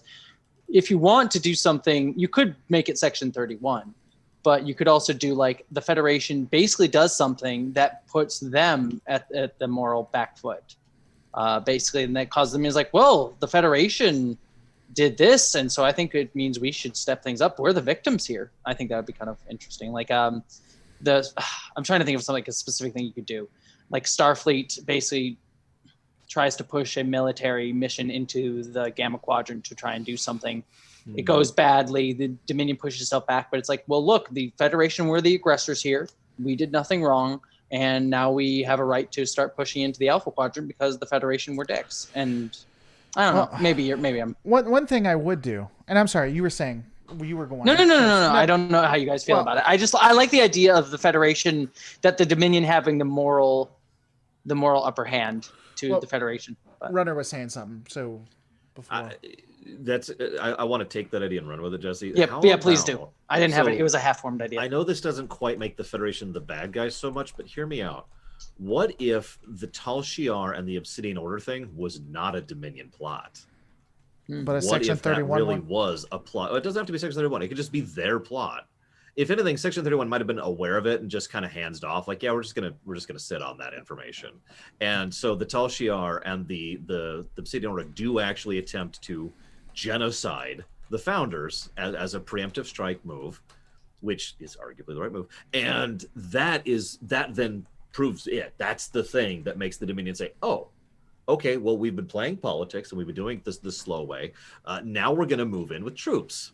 We just need to wait for the right moment to do so. We're coming, and we're not going to forget this. And that leads to First Contact, and that leads to the open war. One thing I would do too, I would add on to that a couple things. First off, I would probably at this point introduce Section 31 in some small way. No, it's a good idea. I don't care. Introduce Section Not 31 you. in some small way. And probably have them pretty small or without power so that the more the war goes on, the more powerful they become. And then the other piece to that is I would also make it a big deal that Starfleet did nothing. I would have Starfleet do nothing and Starfleet say nothing, and this be used against them. Like, and have it like a big deal, like bigger than even the conference that we saw, right? We could have that massive fleet show up and Cisco go to Starfleet Command and say, hey, this massive fleet comes up. And they're like, oh, yeah, we know. You're not allowed to say anything. And that be like a big deal. It's like, what the hell? We're not saying anything. We're just standing back and let this happen. Yeah, the Prime Directive won't let us. And then Cisco's like, we both know that's BS. Why are we not helping them? And the Dominion brings it up. That's the one thing the Dominion has on Starfleet. You didn't help us when they tried to genocide us. That's their one. That's the one sin. The only thing the Dominion can say. And I think that would be interesting as well. Yeah. I like that, yeah. And that could even be used because that doesn't necessarily ruin the Federation. Like, they didn't actively do anything horrible, but they still did something kind of morally incorrect. And then you have a good standoff between Gul Dukat and Cisco, because Gul Dukat's sitting there and saying, hey, Cisco's like, what the hell? Why are you letting the Dominion in? It's like the Dominion is willing to help us. Cisco's like, the Federation would have we signed this treaty where we'd help you. We'd never stand back. Oh, like you never stood back when the Tal Shiar and we tried to genocide those one people. We both know that Starfleet only listens to the Prime Directive and that is the one sin, the one thing that screws them over. I think that would be kind of a nice little pinpoint on it. So we'll put that in. Also, can I toss one thing that's nothing to do with this, but it just made me think of it that we should just throw in there? Could we throw in a Section 31 episode in TOS just somewhere? Yes. Well, we I haven't. was actually going to bring up that Section 31 should have been a thing the whole time. We haven't do more foreshadowing with that, right? No, we haven't. The only thing we got is we'll go back to toss is the next one that we're going to talk I didn't know if you guys had done it while I was away. So no. So I'm fully on board. I think Section 31 should be used in the exact same manner we were going to use the Temporal Cold War, periodic, but always in the background. Yeah. So don't overuse it, but anybody watching will always know that they're back there doing stuff. Yeah. So season 5 is Dominion War. I really think that's all we need to say there. Season 6. That's the Dominion War. Season 5 and season 6 are Dominion War, and then that we'll get into more interesting. Section 31. Do we? Here's an interest. I guess we're gonna have them in the background because we need to have them. We're not gonna think about Discovery. I'm gonna push that. I like that idea so much, and it always has irritated me. It's ignoring the fact that if you pay attention to Star Trek history, a lot of episodes make so much more sense if you assume Section 31 was behind it the whole time. Yep, I agree. So we'll introduce them in season 1. We can. Something else too. I would be an interesting thought because we just did Dominion War. Are we gonna kill off Dax? Well, no, that sounds weird, but I'm completely ambivalent on that. Well, so there's a couple things to that. We have historically, if the actor is gone in some way, we then get rid of them, right? See, this is kind of a gray area though, because she was shoved out of the show. Well, I would kill. What my thought was I would kill her, but kill her in a much more interesting way. Like maybe if we're doing Section 31 stuff, what if it's like Bashir helps out Section 31, is doing something with them to help stop the Dominion War, but for some reason that allows Gul Dukat to get his way, and it leads almost indirectly to Jetsia's death. So Bashir feels somewhat implicated indirectly for Jetsia's death. No, Sheriff Yoda. Another thing too, we could always just go with actual. Oh my God, Terry Farrell's idea, which was in the episode where Worf goes to. It breaks the rules in order to save her. Just have her die there. She actually posited that idea straight up. Yeah, I would have loved. No, we're going to keep you on the show. We're not going to screw you over at all. And then they fired her like 2 episodes later. Yeah, he let her die on that. That'd been great. Well, we could do that. Do we want to do that? Do we just want to kill her off? There. That'd be great because season? But I would even that's season 6. I would actually. What would be if you want to be horrible about that is the whole episode plays out pretty much the same. He even goes back for her. Lets the Cardassian guy die. He goes back for her. and she's she's dies. dead. Yeah, it was all for nothing. Right. Yeah, so he loses the guy and loses her. So. And his career, what he wanted. So that's just being horribly cruel to Worf. But whatever. Actually, no. That's treating Worf like he's an O'Brien. Hear me out for a second. That actually gets him ejected, right? Like they pull up a court martial, and he is completely guilty of everything, and they're like, we're gonna drag you down in rank, and they're not willing to actually eject him because Starfleet's desperate for people right now. Worf is the one who pieces out. He's like, that's the line for me. You know, I've lost my career potential. I'm never going to be a captain at this point. I'm never going to get this. I have just lost everything with this. I'm going to go to the Klingon Empire. And that's why Worf then full times over to, which is something that happens anyways. All right. It's just we shove that to the end of season 6 instead of the end of season 7. And then we bring him back as like a guest star or whatever when things are. Yeah, he'll be like worst. a Martok. Right? Yeah, we bring him back at the end. So yeah. All right. So TOS season 1, we have Logic Extremists, Y for Deprin, Section 31 in the background. This is my weakest one, so I'm gonna be open to whatever you want to do, especially since you've been going through it recently, Runner. But what do we want to do with season 2, season 3? Because really, those are nothing but just random campy stuff. They really they didn't. You could tie the temporal Cold War into City on the Edge of Forever or any of the time. Here's my thought, and here's my thought. I was gonna say, but I'm open to what you guys. I think this is basically the setup for TNG, DS9, and Voyager. That's what we use this for, because they really were just throwing whatever they wanted. We have Nazi planets, gang planets. Yeah. I like the gang planet episode. I will never apologize for that. Well, you and Quentin Tarantino. Yeah, I mean, there's a lot of things have you seen how large I am? There's a lot of things I like that aren't good for me, so I'm right there with you. It's a good episode. It's a legitimate episode. Can I throw out a crazy thing that would just be like don't use this, but I also just have to mention it because I always kind of found it hilariously funny and it's worth mentioning. But the idea of the preservers being like this big sort of behind the scenes force that William Shatner used in his novels.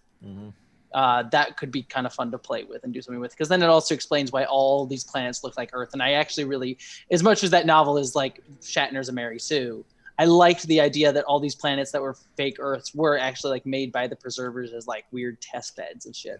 Yeah. Well, you know what we could do? I don't know preservers, but the TNG episode with the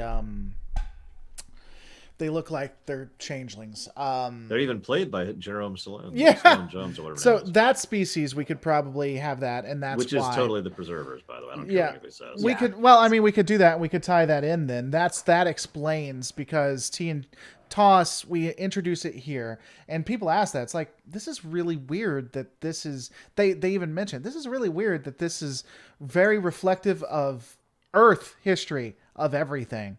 And then we bring the preservers in, or we could do one. We could do one where we have a couple of Earth episodes, and then we have a couple of other episodes. But they pointed out, it's like, wait a second, didn't this happen in Vulcan's past? Didn't this what the Andorians did? Nah, you're just saying things. You're crazy, and then you tie it into that one episode. Another idea. Christian channel, sir. I don't know why you. God damn it! The next thing I was thinking. It always amuses me when someone says I cuss a lot because I say the word "damn." I'm not. Every time I hear that, that amuses me for some reason. That is funny. Yeah. I'm just such a huge potty mouth. Damn it. So this is not a game I can play while concentrating quite as well. You're getting the hell bit out of you. Yeah. I mean, it's Mr. Sandman, man. The Mr. arcs. Sandman. So okay, let's zoom the camera out a little bit. Do we want to do any arcs or string continuity in TOS at all? Well, that's what I'm saying. I would use, because TOS doesn't really have anything to it. I would use it. It would be establishment. So we'd establish the Prime Directive. We'd establish Starfleet. We'd establish everything. So that would be a large part of what they are. That'd be a large part, like procedurals, explaining what it is so that we can get into the other stuff. But then we could also, again, tie in plots.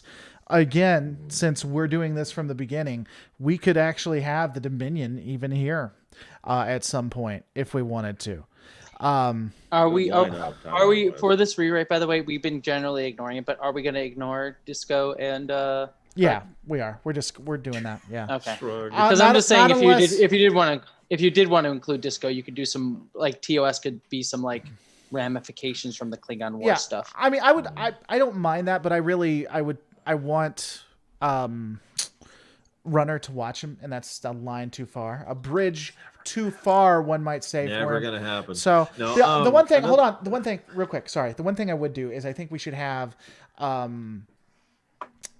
AI screwing up, and that a preference for Battlestar Galactica, we should address that, like season 2, season 3, specifically going with the I'm getting tired too, man. Specifically going with the machine that destroyed 4 different constitutions, which is a really big deal that was swept under the bridge. Oh, the Doomsday Machine? Yeah, the Doomsday Machine. I would really, because we have...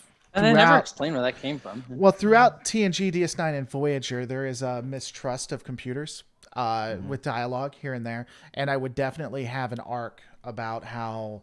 and we can even, in this point, we can cheat a little bit. We're not going to do Discovery or Picard, but we'll talk about how it happened in the past. We'll reference these events in the past that have occurred, and that's a little bit of a cheat where we can allude to what happened in Discovery.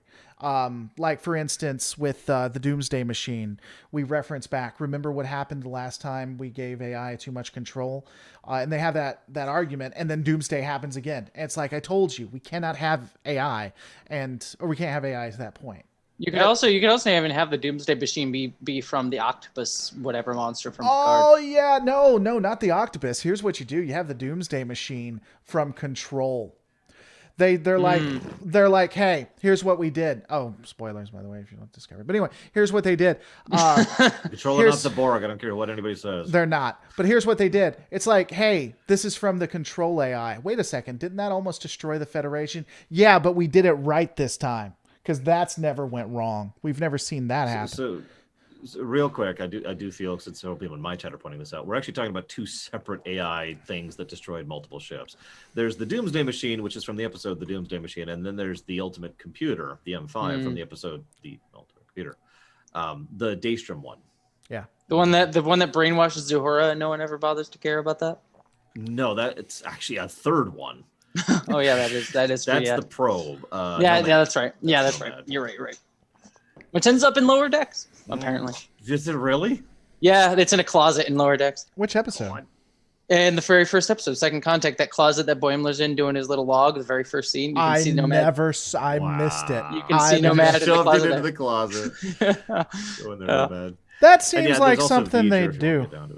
There's actually a lot of AIs going wonky. Honest TOS, to God, that seems like something. For that. Honest to God, seems like something they do. Seriously, they just deactivate it and then just throw it somewhere. Yeah, and it just keeps getting transferred from ship to ship. It's like, we have this probe. It keeps getting transferred. Starfleet would do that. They would just transfer, and it would. It's like, I don't know, stick it in the closet on the new ship. I don't even know what the fuck this thing is. Yeah, it was apparently brainwashed somebody at one point. Fine. Let's let some ensigns deal with it. Nothing's going to go wrong there. One thing I do want to say is, with regards to TOS specifically, is I would eject almost all of TOS season 3 and replace it with an idea they don't properly address, which is the Klingon Cold War. Yeah. Because and Cold War in the more proxy war sense of the word than the we're not at active conflict sense of the word. I love the idea of the Federation moving and working through anyone else. Like, it will take anyone we can take, and we'll work with you, and we'll do this and we'll do that, and we'll just please join our side instead of the Klingons.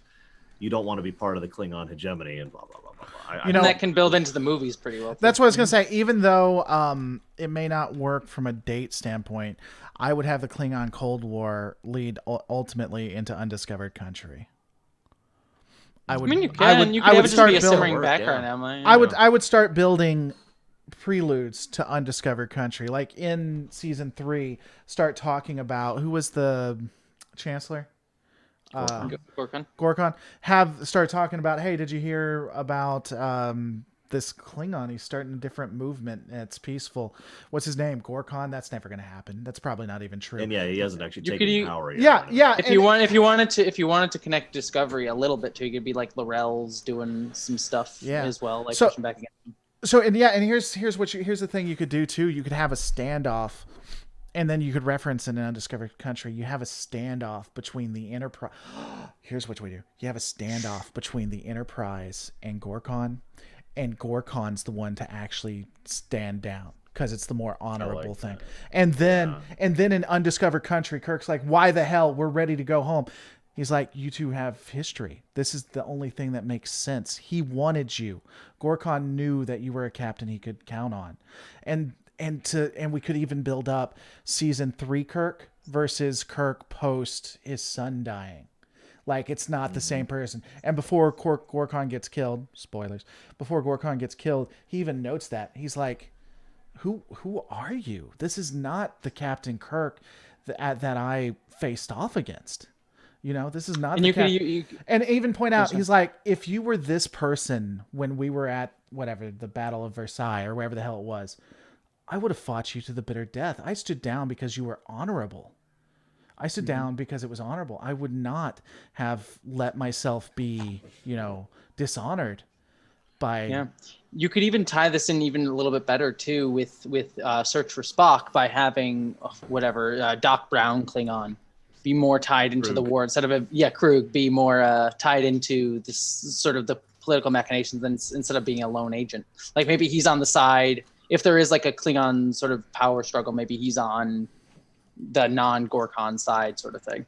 Actually, as a further addendum, I like the idea that he was on the Gorkon side. Then he finds out about Genesis, and he's like, wait, what? The Federation has this massive planet-destroying weapon?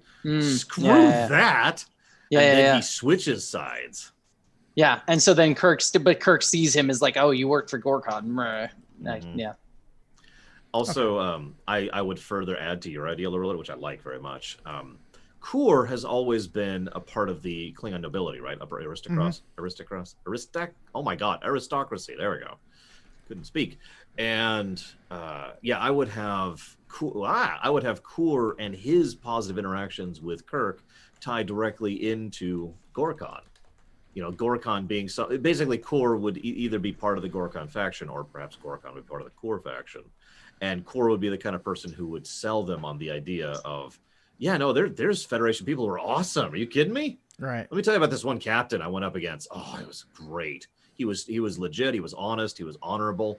He came at me straight to my face. He didn't even smile to my face and stab me in the back. It was such a refreshing breath of fresh air dealing with this guy. On that topic, we were talking about miscellaneous changes, which we talked about Universal Prime Directive. Klingon honor, I wanted to get addressed. I want Klingon honor to be undiscovered country Klingon honor, which means it's not...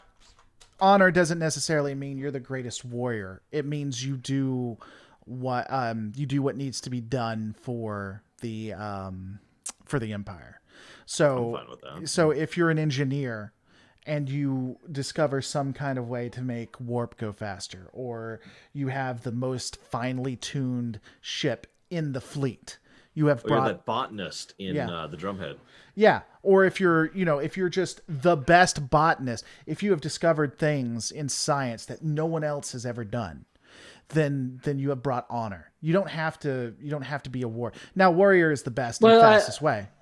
Yeah, but it's like, I like the idea of it's all about the battle, because you see that one Klingon lawyer in in DS9. That's actually exactly what I was about to point out. Yeah, it is just another form of testing yourself, of really pushing yourself, which is what.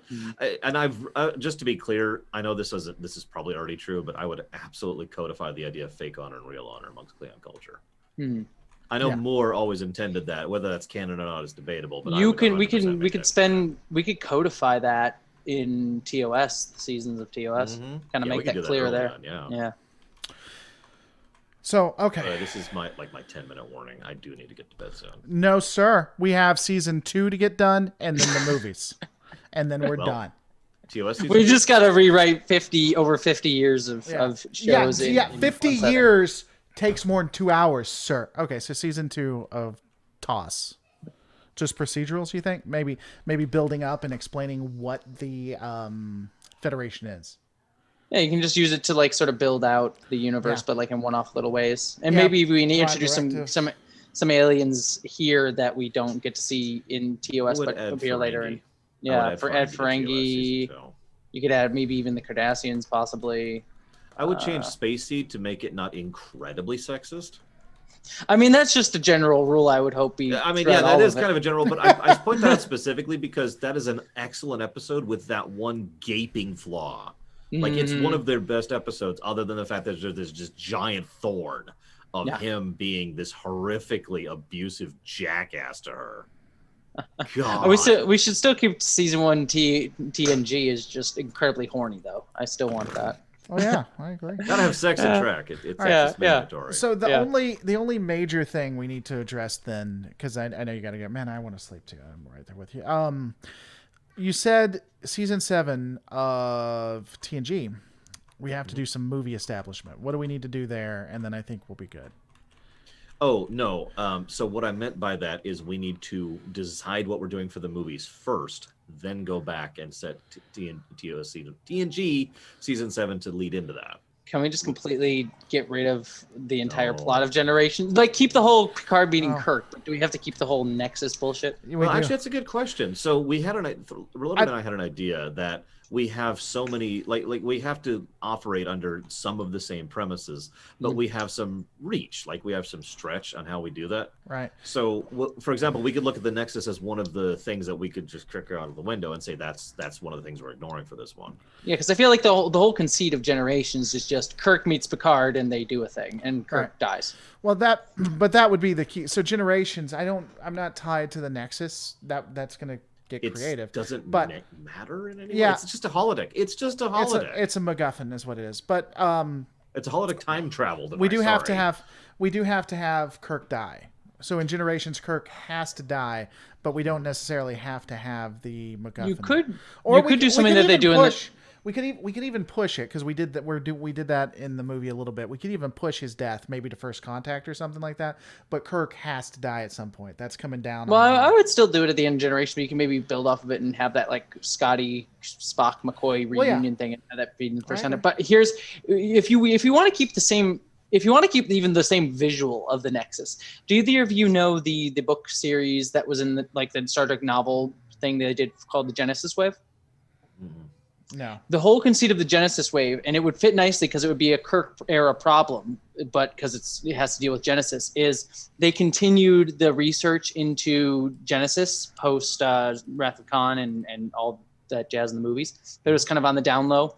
And eventually they created this thing, accidentally these scientists created this thing called the Genesis Wave, which was this wave that just would go across the universe and just was unstoppable and kept hitting a bunch of planets and would terraform them, but kill entire civilizations that were on them. So it was like a 3-book series where the crew of the Next Generation basically had to go to these planets and just be like, fuck it, everyone out, everyone get out of here ASAP.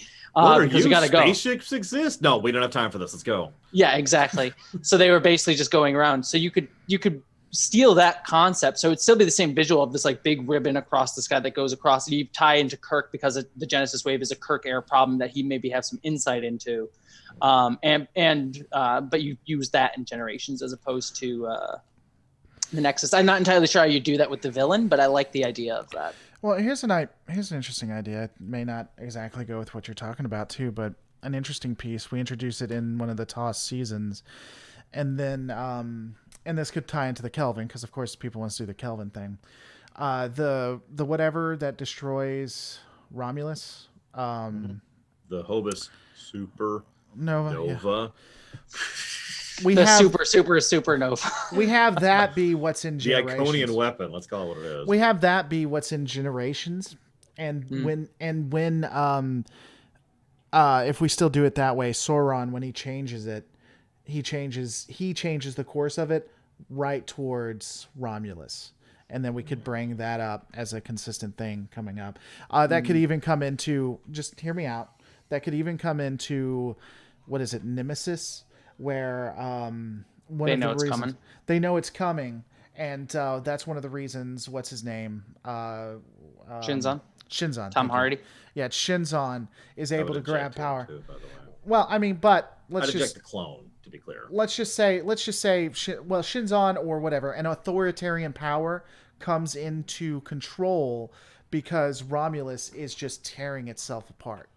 Well, I mean, it makes sense too, because the way Nemesis works out is it's frustrating because it's like, oh, you mean this backwater, like this slave race is able to make the Mary Sue ship? Like it's never explained how that fucking works. Ship that completely overwhelms like a Borg cube. Yeah, no, that's That has dual shields. So the way it works is that it has shields, and then when those go down, it just regenerates its secondary shields.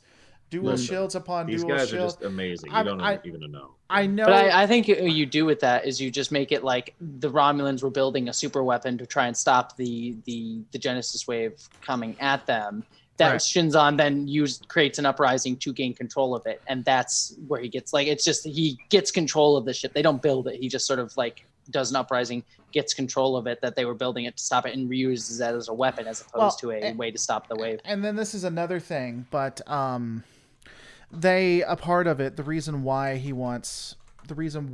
and I know we're getting off course a little bit, but the reason why Shinzon specifically asks, and here's how we pull it through. So Starfleet has been for years and years saying, let us help, like what we saw in the Discover in the Picard comics, right? And this authoritarian takes over and says, great, you know what, we want help, send the Enterprise. And the reason why they want the Enterprise is because they know in Generations, Picard had something to do with the changing of the ribbon, which is ultimately going to destroy Romulus. And so they want to exact revenge. And then Runner falls asleep. No, Runner's just thinking. And he's debating your ideas versus the idea he saw in chat a minute ago. And he's talking in third person for absolutely no reason. Well, that's probably because he's tired. That's probably because he's tired. One of the ideas I saw in chat, and admittedly, this was probably said as a joke, but I have to admit, this kind of made me raise an eyebrow a bit. We could tie in the temporal Cold War Generations. Yeah, we were talking, I don't know if you were here before. Anytime we can't explain something or we want to do something that makes no sense, we're gonna temporal Cold War it. I sigh at that, but I was actually thinking about it. Because I kind of like the idea of the temporal Cold War taking the focus of a film. You know, it could be interesting in Generations. So, one of the things we could do. This is getting off course, and this would require a complete rewrite, which we could sleep on and come back. But one of the things about, and this is just off top, but pull it back into what was going on in Voyager. Where, let's say in Generations, the temporal Cold War comes in and the Romulans get screwed over. And the Romulan faction in the 31st century is irate. And so we have that happen in Generations, right? But then that ties back to Voyager, where something bad happens. Have all those time ships. Yeah, something bad happens in Voyager. Maybe in the original timeline, the Federation had spread to the Delta Quadrant and was doing really well. And to exact a penance, so there's no war, the Federation agrees, okay, we're not going to be there. Again, that's just an interesting thing, you know? You could also tie in Year of Hell better into the temporal Cold War in some way. Just an idea. I mean, we don't have to do that, but the Generations. Well, I also, what you could make, if you want to get really convoluted with the temporal Cold War, which is super easy. One of the initial pitches for Future Guy, besides it being Archer, was that it was going to be a Romulan. Mm-hmm. And so if you do have the Romulans get fucked over, Future Guy's back in Enterprise is trying to write the course of events to try and fix that Romulus gets destroyed. Right. I mean, I don't hate it being. We don't have to go convoluted like what I just said, but I don't mind it being an actual, doing something with it and having it be a part of that. I might even try to include because if we're going to make a temporal Cold War, why not try to include another captain? That could be interesting. Kirk, Picard, it's called Generations, right? Why not actually go with that idea? Here's. If we wanted to add one thing to the whole canon, like we can't change any movies, if we can add a thing, you could have like the final film be whatever, be a temporal Cold War film that brings all the captains from all the different things together because temporal Cold War, and it's this big event, and it's like, and we're done. We'd have to be really careful with that because I don't want to have a Doctor Who vibe to it. But I was actually just about to say that sounds like the Five Doctors, which is a good story, by the way. It's just doesn't sound like the Five Doctors. If we didn't go with that, though, another thing in Generations, going back to the Year of Hell, pull Janeway into it. Give her a significant role there. It would be interesting. It'd be interesting to see Picard, Kirk, and Janeway work together, or Picard, Kirk, and Sisko. I think would be 3 different personalities. I got it. I've been putting it together in my head. Hear me out for a second. Generations. I don't know why Kirk is being dragged forward in time. That needs to be workshopped, but there's a reason for it. Probably as a direct consequence of someone else doing something, and this is kind of a side effect, like not a deliberate intent. And Kirk, of course, has experience with time travel, so they actually decide to be overt, like, okay, look, you're stuck here. So this is your life now. We're gonna have to adjust. And Kirk's like, okay, fine, whatever. So Kirk is actually in the present. No Nexus. Eject the Nexus entirely. It's gone. But the villainous plan, and I like the idea of having this tie into the Romulan thing eventually. The villainous plan to do with the Genesis wave thing you were talking about. I'm trying to think how to explain this, but basically you'd see Voyager periodically, and that's what the enemy is on, is Voyager. And keep in mind, Voyager hasn't started yet at Generations. It's at about this point in history. Yeah. So this would be the first time we've seen the Intrepid class, the first time we've seen that ship. We wouldn't see on the ship. There would be no Meanwhile Elsewheres on the bridge. It was just the ship would be there, and they would be part of the enemy team for reasons that are not properly explained. And that would... And the point of this all, of course, is when we get to season 6 of Voyager, it would finally be explained when they start doing their temporal shenanigans. Why? In fact, no. Basically, you're pulling a Babylon 4. What I What I really want to do, though, is take that even more. I want Voyager to show up here and there. And this would have to be mapped out. And we'd have to figure out which order it happens in from Voyager's perspective. But we would finally see what the heck this random ship's been appearing across Star Trek history for decades, centuries actually at this point. And then season 6 of Voyager comes along, which is the Year of Hell and the Temporal Cold War season. That's where the time travel stuff really comes into the foreground. And we finally see what the hell they've been doing this whole time, and more importantly, why they've been going back and why they've been interacting with these time frames, almost assuredly in each case probably to prevent something else from going bad, and you have that some other agent kind of thing. Sorry, we could give them no, and you do the original pitch that Year of Hell is supposed to be an entire fucking season, and do you have that whole season be that? We could give them almost a Crinum have enemy? the same mentality as the Crinum to a degree, maybe every time. And that could be a limiter for us, because every time we use the Temporal Cold War, we have to find a way for Voyager to be in it, and it makes sense.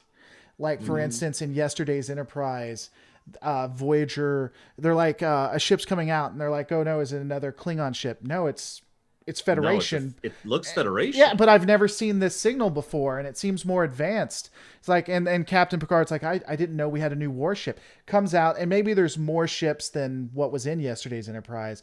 Comes in, destroys a couple of them before the Enterprise is taken out. And again, it's just never explained. It's like the Founders thing. It's just not explained until we get to the Temporal Cold War. And even in Voyager... Go ahead. No, please. No, I was just saying, even in Voyager, like season 1 or whatever, we introduce the ship, but we just don't talk about it because they don't know, because it hasn't happened yet. And all the viewers are like, "What? Who? What?" Well, it's like, isn't that the ship? What the hell is going? This is the worst thing ever. They don't think about this at all. I'm so glad I'm a part of the fandom menace.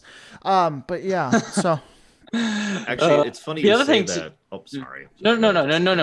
You go. I was just going to say, it's funny you say that we have to I 100% agree that we have to justify every Cold War interaction in a way that it makes sense, and it has to include Voyager, and it has to make sense with the whole picture. Right. So I like that limitation a lot. It makes it hard. It does make it hard, which is funny, though, because the yesterday's Enterprise thing is so easy at that point, because the Klingon ships show up to attack the Prime Enterprise D, right? And the Prime Enterprise D is not a warship. they're screwed. But then the Intrepid, the Voyager shows up, and they're like, "Don't worry, we've got better ships, better tech, better everything." And by some accounts, it is actually a warship, and ergo, that explains it so neatly and smoothly. The whole reason they're there is just to give the Enterprise time to send Yar back in order to specifically, to revert the timeline and fix what was going on there. And we already said that was being pushed by one of the factions to raise the Klingons to preeminence. So Voyager getting involved to stop that again makes perfect sense. That's almost too easy. Would be fun is we also include it in TOS, and we have and for every episode we do in another series, obviously it has to be in Year of Hell too, and we have we have a TOS, like when they show up, it looks like a TOS ship. It's Voyager, but as a TOS ship. I think that would be funny. It just has the old nacelles glue. Yeah, exactly. Well, I mean, and we'd straight up steal it from Star Trek Online and be like, all right, let's use these generators that make us look like this. And when it shows up, STO does exactly that. Yeah, and that's what we do. They just show up, which makes no sense because the weapons are apparently scaled to that level too. But anyway, that doesn't. Let's not talk. But yeah, when they show up, and that could be a limitation with that. Again, we're getting off, but that could be a limitation TOS too. It's like we can't use any of our technology in the 23rd century. We even turn on our phasers and it'll destroy a Klingon warship. We can't use it at all. Here's another question too. I don't know if we need to have an answer for it yet, but who would be future guy? I like it being Archer. I mean, that was the intent. I can 100% prove that now because they have like 3 years ago, Brant Braga finally came out and was like, "Yeah, no, it was Archer. It was always supposed to be Archer. We kept lying about it because we wanted to keep it a secret." God, I hate that. I'm down with it being Archer.